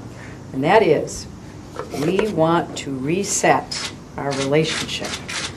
And let's do it together. So we will do it together, okay? Thank you very much. You are very welcome. We worked hard to get the right Russian word. Do you think we got it? You get it wrong. I got it wrong. It should be перезагрузка. And this says перегрузка, which means overcharged. Well, we won't let you do that to us, I promise. So the infamous hyena Hillary laugh. So she goes over under the leadership of President Obama and Vice President Joe Biden to reset the Russian relationship between the United States and Russia. That's perfectly okay, according to liberals, right? There's supposed to, at that point in time, we were allowed to have an open line of communication to try and reset a relationship there and make things fluid between the two countries, but now it's not okay, right? Now they're the enemy, even though the Republicans at that point in time were saying that the Russians were the enemies, or at least a threat along the lines of the types of threats that Al-Qaeda are. Not only that, it was an embarrassment because they didn't even get the word reset right. You couldn't find someone within the government that spoke Russian that could write the correct language or give you the correct language to put on that. I'm actually surprised that she didn't go over there and say, "We have peace with Russia," and give them the staples button and hit it and go, "That was easy." I mean, for crying out loud. But while the liberals at that point in time were saying that Russia could never be a threat to our elections, never have any influence on our elections, suddenly with this little election that happened back in the 2016, things got switched around a little bit. It's almost like hypocrisy a little bit. So let's take a look at what actually happened after the election from the mouths of those actual people themselves. Squabbling, what we've simply said is the facts, which are that based on uniform intelligence assessments, the Russians were responsible for hacking the DNC. The forces that were at work in 2016 were unlike anything that I've ever seen or read about. It was a perfect storm. But I was on the way to winning until the combination of Jim Comey's letter on October 28th and Russian WikiLeaks raised doubts in the minds of people who were inclined to vote for me but got scared off. Within an hour or two of the Hollywood Access tape being made public, the Russian theft of John Podesta's emails hit WikiLeaks. What a coincidence. There you have Hillary and Obama both talking about how the Russians certainly did interfere with the elections, especially with the hacking of the DNC. Now, one of the really interesting things is Trump addressed this during the summit with Putin, in that one of the investigations that still hasn't been cleared up, proven or disproven, is the servers for the DNC and for Hillary Clinton and everything. There was a individual that they were using, a Middle Eastern individual who the DNC was using under Debbie Wasserman Schultz first and foremost as an IT service person. That person eventually hired more and more of their family members, including people that had no IT experience, including a brother, I believe, that worked at McDonald's, and they were getting paid $170,000 each a year to do IT solutions for the DNC without any IT experience, okay? In the meantime, it gets hacked. So the DNC is negligent in their actions on IT security with highly classified and secured documentation going through their own email servers and everything. In the meantime, you also have Hillary Clinton with her own concocted home server that she used for both her personal and work email through a personal server that was unsecured, that we're now learning all of the 33,000 plus emails. All but, I think, 4 of those emails were actually being read by an unknown source. Okay? That's something that's not being reported in the news. It's something that's not being reported in the news that about the DNC and their IT person, because there's a clear agenda out in the news right now trying to support the DNC party, okay? It's the same reason why you don't hear anything about the DNC going bankrupt and Hillary Clinton funding it and actually always being the lead out over Bernie Sanders, which is why a lot of the Bernie Sanders supporters are so pissed off at her. There wasn't a perfect storm in regards to why she lost because of Trump and Russia and Jim Comey. The list goes on and on. Everything else that goes, I mean, Hillary Clinton has had an endless book of excuses, especially in her book, What Happened. It's that book is just an endless list of excuses on why she actually lost. It's because of her incompetence, because of her lying, because of the absolute evil corruption of the Clinton family and Clinton Foundation and everything linked to the Clintons. It's just horrendous what they were actually doing, and the lack of security for our most secure documents going back and forth between intergovernment agencies that the DNC has had a complete disregard for. Okay? So, yes, there should be a lack of trust in our intelligence agencies, and Trump was absolutely right with that. Now, one thing Leslie is pointing out here is that it's probably a matter of misspeaking. Trump, I guess, he even came out and said that he said would, but meant wouldn't, in regards to speaking about trusting what they had to say and everything. Either way, I forget what the exact quote was from Trump, but the fact of the matter is that he misspoke. And how many people misspeak? He's not good at speaking as it is to begin with. I think most of the stuff he's doing is just looking to prod people into making idiots of themselves most of the time anyway. So yeah, I have no doubt that he probably misspoke on some of it, but at the same time, I'm not backing off of my theory about him trying to prod the very specific people that are in cahoots with the ongoing investigation into the Russia-Trump collaboration investigation. Moving on here. Let's see. Now, one of my favorite politicians, Rand Paul, actually had a lot to say in regards to the Democrats going on a witch hunt right now for Trump in regards to all this, because they're taking the focus off of more important things. And this all goes back to the fact that, dang it, you know what? I'm also going to throw in a video of President Obama leaning into then President of Russia, Medvedev, and saying, hey, listen, he whispered, and there was a hot mic, if you're wearing one of these, you need to assume that it's always on. That's what my wife would tell you, since she's a videographer and was in news and everything. If you have one of these on, you better not be spilling secrets or saying things that are inappropriate, because you have to assume that this is always recording. He leans over to the Russian president and says, we're going through an election right now. Wait until that's over, and I'll have more leeway or flexibility or something like that. It's my last election. Yeah. After my election, I have more flexibility. Yeah. Okay, I understand. I transmit this information to Vladimir and let them look. So how is it that Obama and Clinton can both get involved in Russia and try to reset a relationship there and open a line of communication with them, but Trump isn't allowed to do that and try to make peace? All we keep on hearing from the left is that Trump is going to start World War III. But in the meantime, he's talking with North Korea. He has South Korea and North Korea talking and making peace with each other. There's what is it, Saudi Arabia? The Saudi Arabian prince is saying that Israel absolutely has a right to exist, which you would never hear under Obama. And you have Trump. Here's another thing for you too.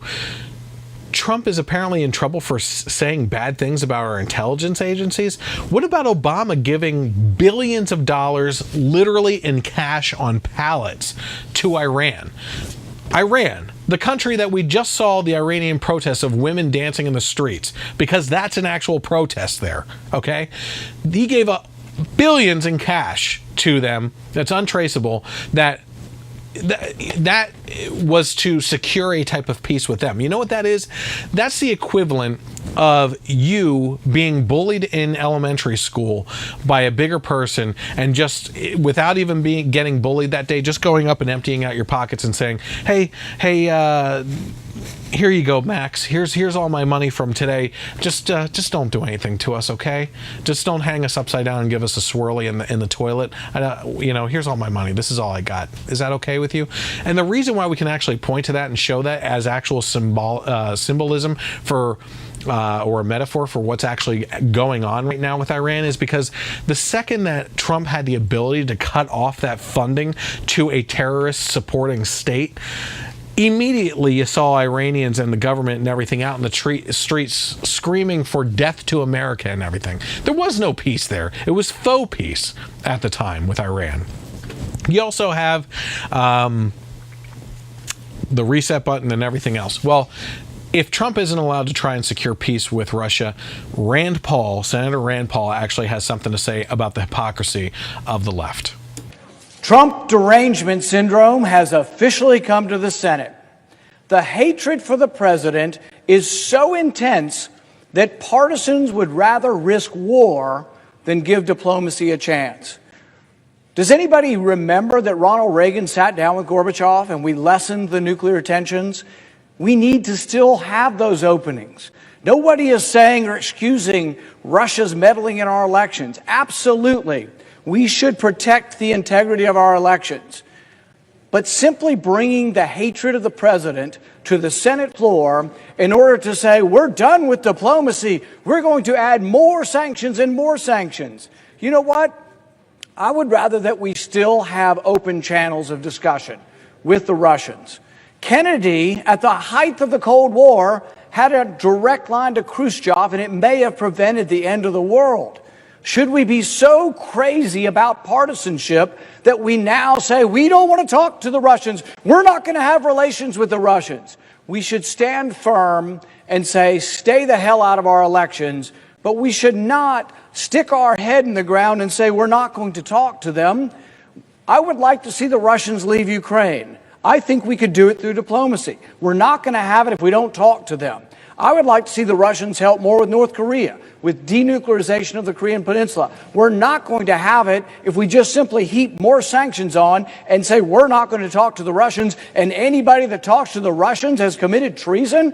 For goodness sakes, we have the former head of the CIA, John Brennan, gallivanting across TV, now being paid for his opinion, to call the president treasonous.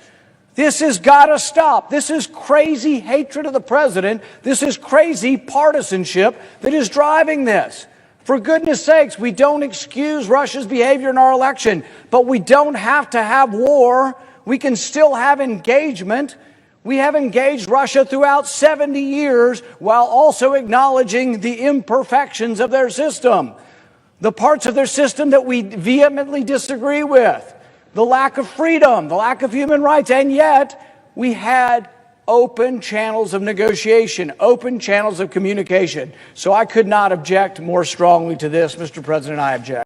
There we had Rand Paul talking about how we need to be firm with Russia in regards to what's going on and their meddling into our affairs on everything, and actually trying to force them to participate in actively helping with different things through diplomacy, while at the same time trying to set up channels of communication with them. And he talked about Kennedy and his open line of communication at the time that prevented another world war outbreak. So it's amazing that we have allowed ourselves to feed into this notion that we have to be divided as a people and take sides and put on these team jerseys. Take off the team jerseys. I mean, it's, recognize your own side for its fault and recognize those faults publicly. If you're involved in politics, I mean, if you just are looking at politics happenstance wise and everything, you don't need to get involved in politics and post about it. But if you're posting about politics all the time and how right your side is, every now and then post something about how wrong your side is with different things. Because otherwise, once it happens on your side that you're criticizing the other side for, the opposing side, if you start opposing them and you don't have the clarity to look back and see that your own side did it too, there's a problem there. Now, I actually want to go back quickly and talk about the comparison, I guess you could say, between Obama and Trump. I was comparing the two and the actions before of Obama and what he was saying about Russia and before and after the election, as opposed to what Trump has been saying before and after the election that he had to go through. A lot of people have been saying lately in comments, if you get involved in any comments in regards to this, and you say anything about, well, you know, what about Obama doing this, right? The left right now is actually saying, just absolutely almost every single time, every comment feud I've gotten into on other people's posts, well, it's always going back to Obama and blaming Obama and saying that he did it. But the fact of the matter is there's a difference. It's a matter of, where were you? Where were you at the time? If you disagree with what Trump is doing now in regards to things, but Obama did it in the past, and we can seriously point to that with evidence of videos and text of interviews or anything like that, you can't say that it's unfair to compare. It's absolutely fair to compare, because it's not a comparison of those two presidents that's the most concerning at the time. It's a reflection of you as an individual. If you're so outspoken about it now, where were you back then? It wasn't that long ago. I know I was joking around about it, like, where were you? You probably weren't even born during the Mitt Romney-Obama election. But if you weren't speaking about it then and you are now, that's the definition of hypocrisy. That you are allowing your own side to get away with different things that you're not allowing the other side to get away with. Now, that's not to say that what Trump is doing in any given situation is the right thing either. And comparing those two things is not to say, well, Obama did it, so Trump should be able to get away with it. That's not what the comparison is about. The comparison is more a reflection of you as a criticizer of where were you. That's what it comes down to for all these, especially these media sources out there right now. MSNBC, NBC, ABC, CBS, and CNN, right? All the MSNBC, sometimes CNBC, and all the different liberal rag newspapers and websites and everything. Where were you? If it's so damn important now what Trump is doing that you have to criticize him for it, where were you doing during Obama's presidency? You allowed him, after he got out of office, to say, well, I was just really glad that we could get out of the whole run of my presidency without any scandals. Without any scandals? Benghazi, Fast and Furious, you can keep your doctor, I'll never allow a lobbyist into my office, and he does it the first thing with one of his first appointments, multiple first appointments. I mean, the guy lied and was full of scandals the whole time. You allowed him to get away with that after he got out of office, let alone while he was in office. You were allowing him to get away with everything, and now you're going to nitpick and cherry pick every little thing that Trump says? No wonder the people are tuning out of your programs. No wonder you're not trusted as news sources anymore. You have allowed a 24-hour news cycle to continue to go into this realm where you have to fill time with commentary instead of actually reporting the news with facts. You fill it with opinions, and people are sick of it. Because you have no consistency to you. You can't be consistent in your criticisms of things, especially the two different sides. Your bias is showing it's just unbelievable. Your bias is showing completely, and you're not able to rightfully criticize. You're supposed to be there as a press to hold our politicians accountable and report the news and everything, but the original reason for news sources was to hold our politicians accountable, because we weren't able to be there in Washington or Philadelphia to actually see those things and witness those things ourselves in the public discourse. But you can't do that anymore without being biased. It's gotten to the point where everyone sees it. And Hillary Clinton may feel like she lost the election because of certain things that came out against her, and apparently she's gearing up to run again, which would be a huge mistake, because if she's still that much of a funder of the DNC, she's probably going to get the nomination again. She's going to lose harder than she lost the last time.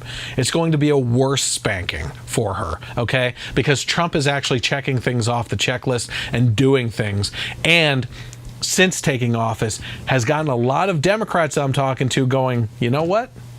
I don't really like the guy, but hell, he's getting a lot of things done. He's actually checking off the things, unlike any politician that's come before. He's actually giving it frank, as far as saying it like it is. And I may not like it sometimes, but at least he's not just outright going behind our back with different policies than what he said he was going to do during the primaries or general election and everything.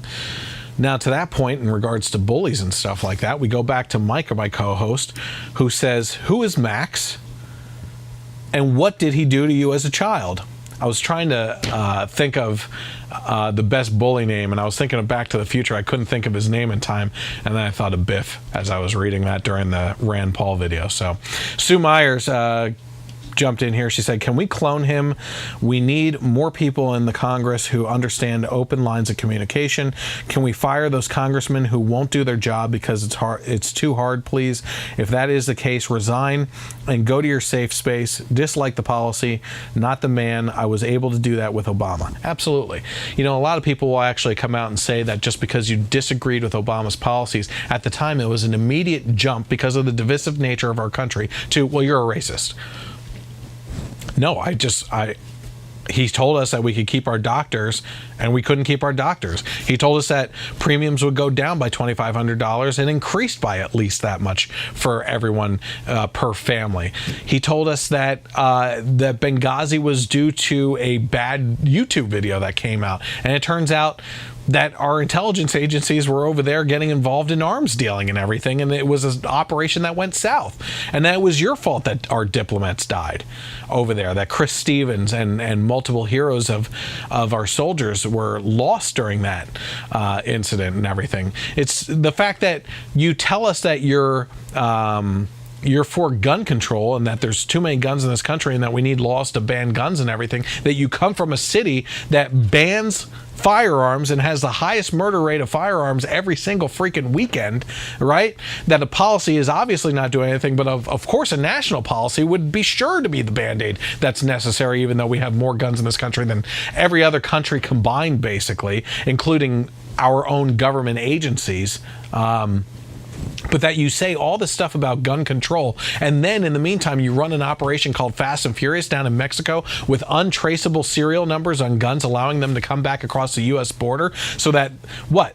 So that there's incidents of gun crimes by actual cartel members and stuff like that you can point to as the reason for violence and guns, and these incidents that you can point to for death by guns to make the headlines to prove your point about gun control, and then blame it on the Bush administration, which actually was Operation Wide Receiver. Operation Wide Receiver was the initial source of that, and it was actually the serial guns that they could then trace coming back across the border, so they could trace back to where these bad seeds were actually coming from. In your case with Fast and Furious, these were untraceable guns. So if they're untraceable, you want them to come across the border. What could possibly be the reason besides making headlines for a pro-gun control message? Mike says this is definitely the rant episode. Well, unfortunately, I don't have anyone to conversate with, Mike, so I have to kind of keep on going off on my own with different things. Okay.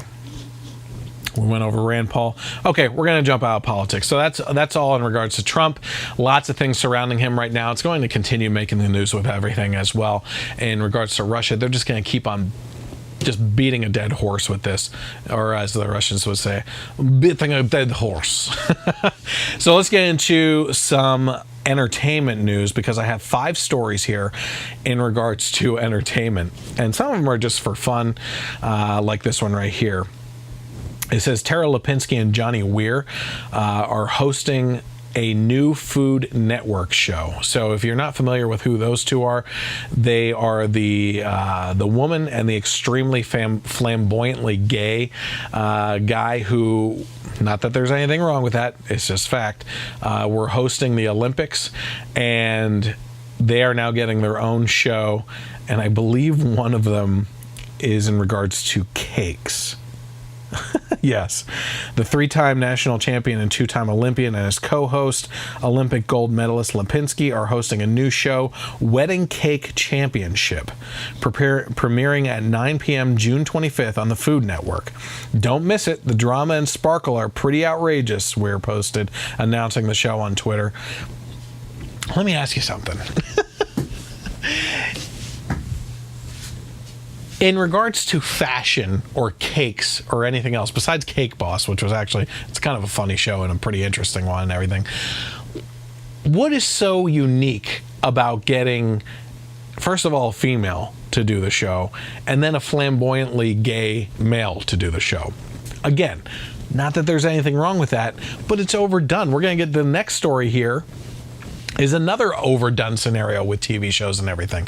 Here's an idea, and I'm just pitching it out there for the channels out there that are looking for a new show idea and everything, and you're thinking, man, Cake Boss and this show is probably going to do so good. What idea can we come up with that would be completely unique to the cake industry type of TV shows that would really sell? And I have an answer for you. High amounts of masculinity injected into two, like, suspender wearing, flannel wearing, bearded men just sitting there criticizing cake, okay? Digging into it with their bare claws and stuffing it in their mouths and giving the most outrageous, funny critiques of cake and everything else that you won't see, like a little fancy fork going into it. I'm getting a hint of lemon, and the icing is kind of dancing on my lips a little bit here. Get some men that are going, damn, that icing is good.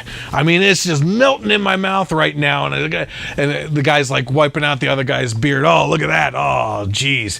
You know what we need is a cake with like a wood grain center and an axe going through it. And then they take out like a freaking pocket knife and they start slicing in the cake and just like cramming it up into balls and throwing it at each other or something. There's a show idea for you that would be completely unique. Not what you're putting out here.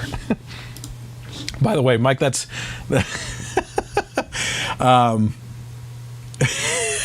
Mike wants to be put on speakerphone, but I was just checking back here because I think, Mike, we may be able to do this show, and I'm thinking along the lines of like mixing a cake show with toxic masculinity, right? So Tox Cake Masculinity is the name of the show. Right, we go with that. So I'm all for it. Let's get that going, and we'll present it to the Food Network or something. Sue saying we at least need a cardboard cutout of you in the chair behind the mic. Yes, for Mike. I could superimpose him in there on the video. All right, so that's the Food Network show that's coming out now. I happen to be, and I know Mike is too, a fan of the superhero shows that are out there. We get into the debates all the time in regards to the movies. I'm pretty sure that we can both agree that in regards to superhero movies, Marvel probably takes the cake, a little pun intended there, in regards to having the best material between DC and Marvel on movies. But when it comes to TV shows, that's a tough one too. Marvel has good Netflix shows, but as far as network television and everything, DC takes a cake again with Flash, Arrow, Supergirl, Legends of Tomorrow, and I guess they have Black Lightning now too. I haven't watched that show yet though. But DC does a fantastic job of shows, and there's a new show that they just released a trailer for called Titans today, based on Teen Titans for the DC universe, that looks dark and gritty. So I'm looking forward to that one. But here's the headline.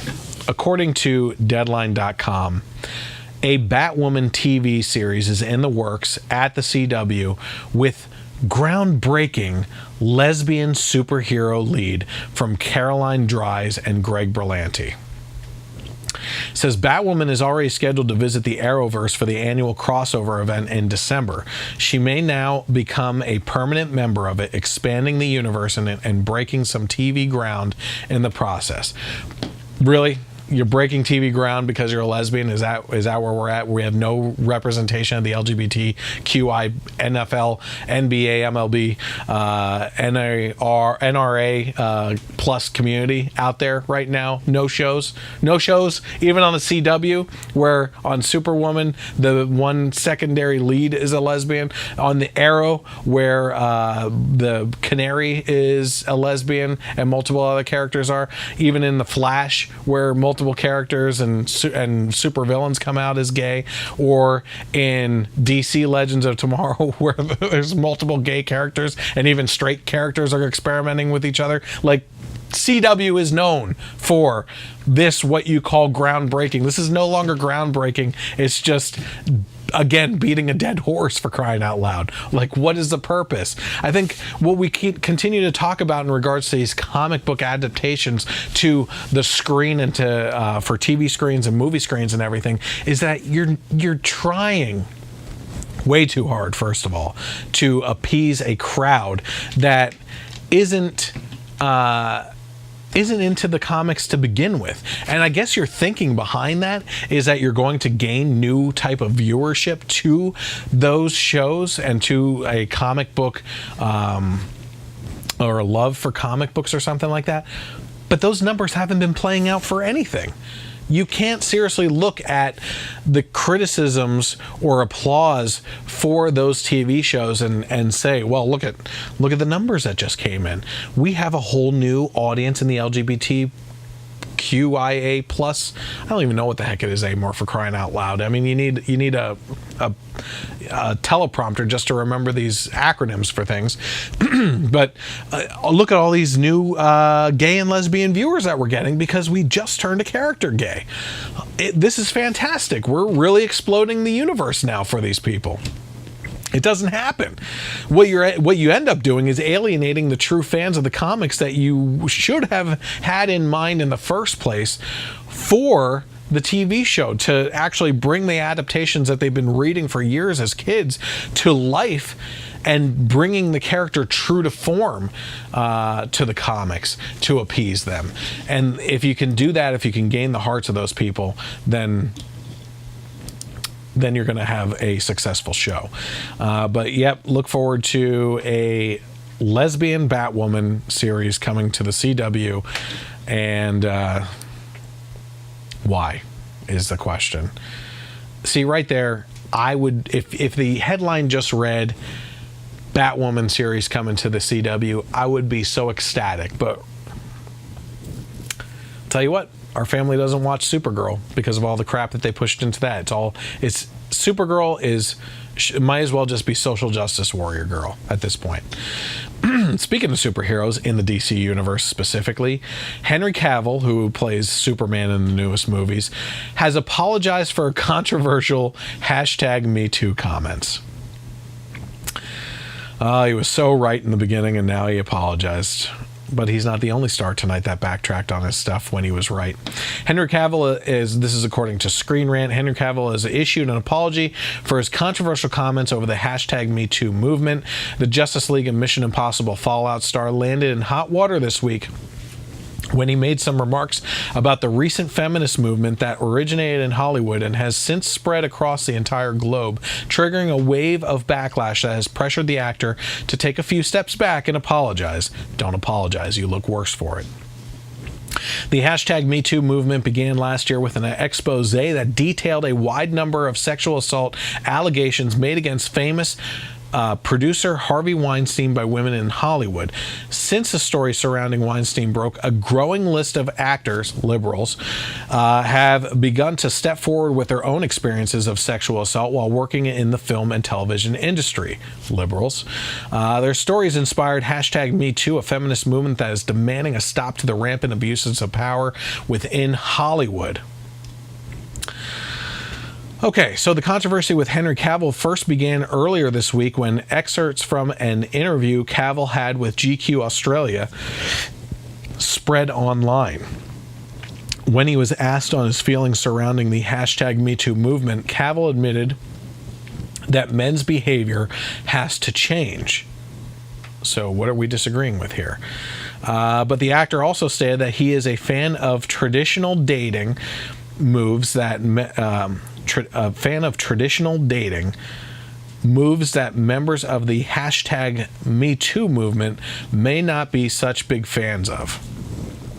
Yeah, you know, it's really horrible when a man woos a woman and tries to bring her out on dates and treats her like a woman and opens a door for her, because that's just a patriarchy show of toxic masculinity now, according to them. He explained, there's a traditional approach to that, which is nice. I think a woman should be wooed and chased, but maybe I'm old-fashioned for thinking that. It's very difficult to do that if there are certain rules in place, because then it's like, well, I don't want to go up and talk to her because I'm going to be called a rapist or something.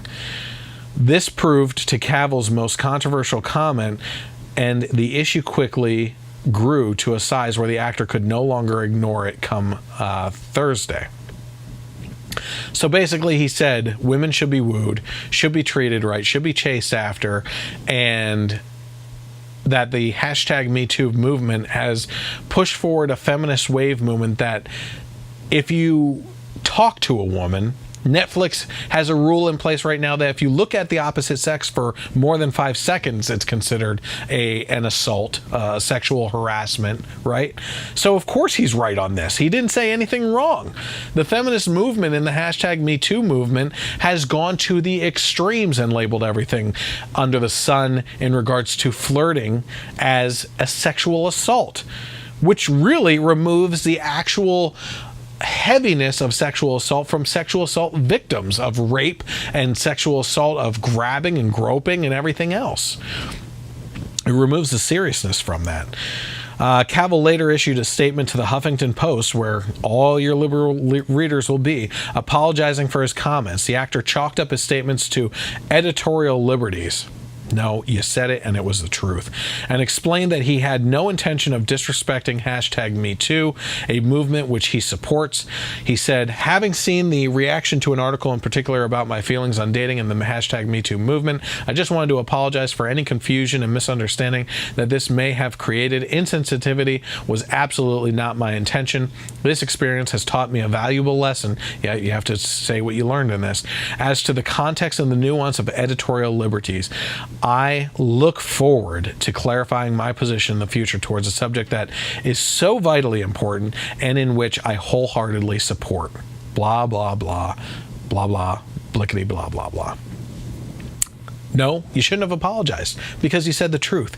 The movement, hashtag #MeToo, has gone completely out of control. And as we talked about in one of the earlier podcasts, name a conservative in Hollywood that fell victim to hashtag #MeToo. This, by the way, all exploding after Vice President Mike Pence was absolutely grilled and crucified in the media over him not having dinner with any female alone unless his wife was present.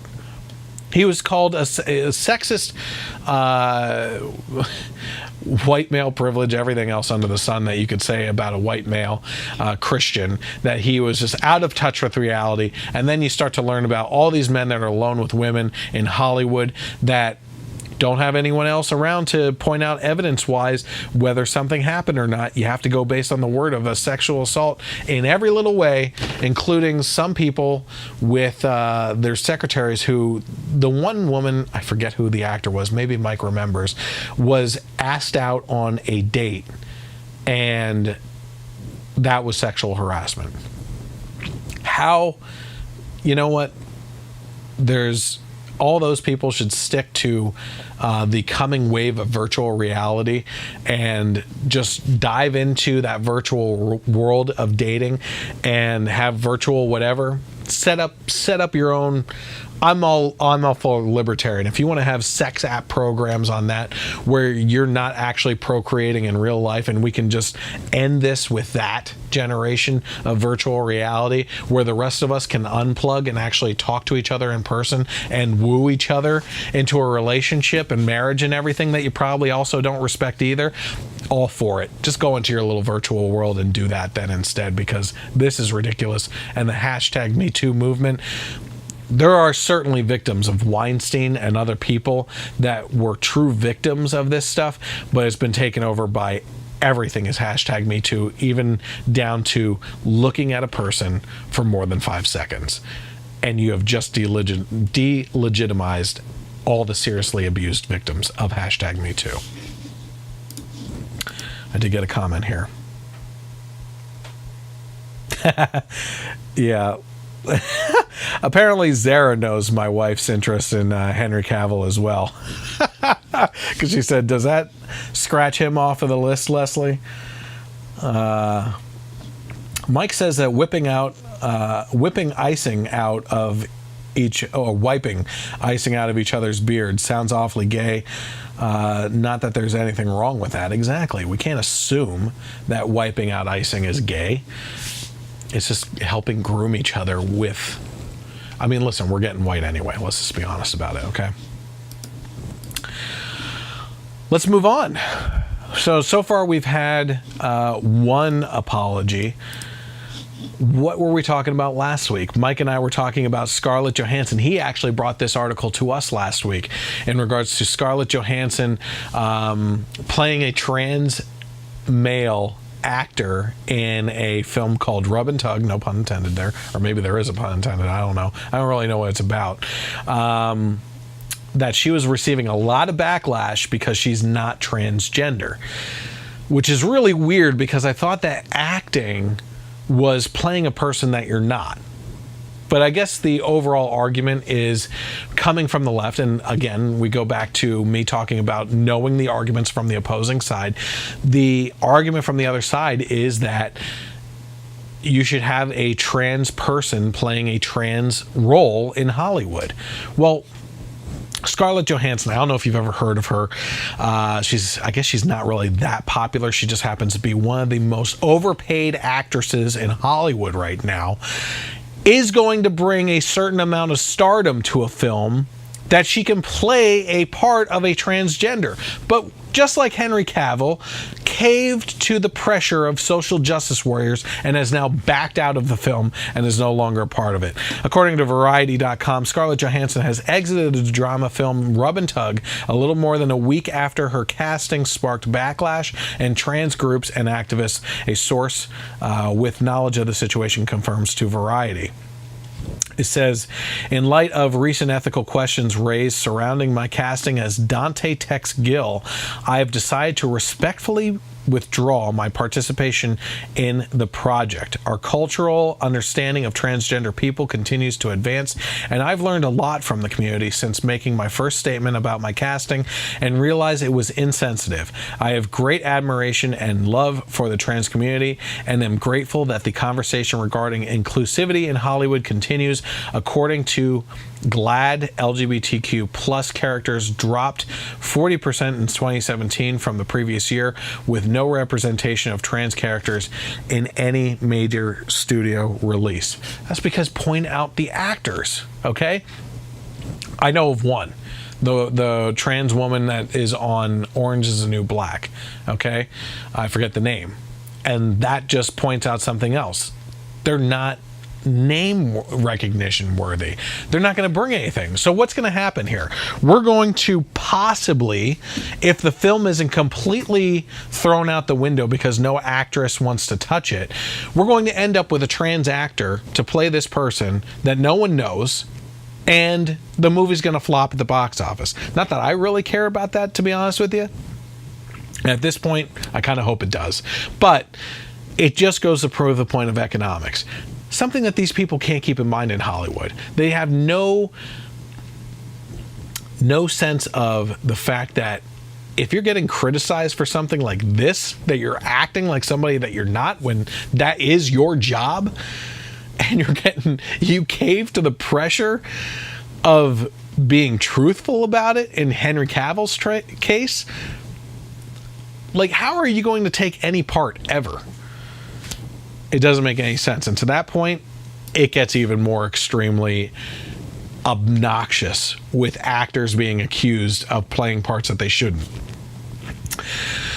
One actor that I think both political sides can agree on as being someone that just everyone absolutely adores, everyone loves him in every movie that he ever does and everything, Dwayne "The Rock" Johnson, is criticized by an amputee actress for playing an amputee in his latest movie. According to The Blaze, it says here, on the heels of actress Scarlett Johannson bowing to social media pressure and pulling out of a movie in which she plays a transgender character, actor Dwayne "The Rock" Johnson has received similar treatment, but after the fact. Johnson was criticized by an amputee actress for playing an amputee in his latest movie, Skyscraper, because after all, Johnson isn't an amputee, which also would seem to preclude him from such a role. Actress Katie Sullivan, you remember Katie Sullivan from such movies as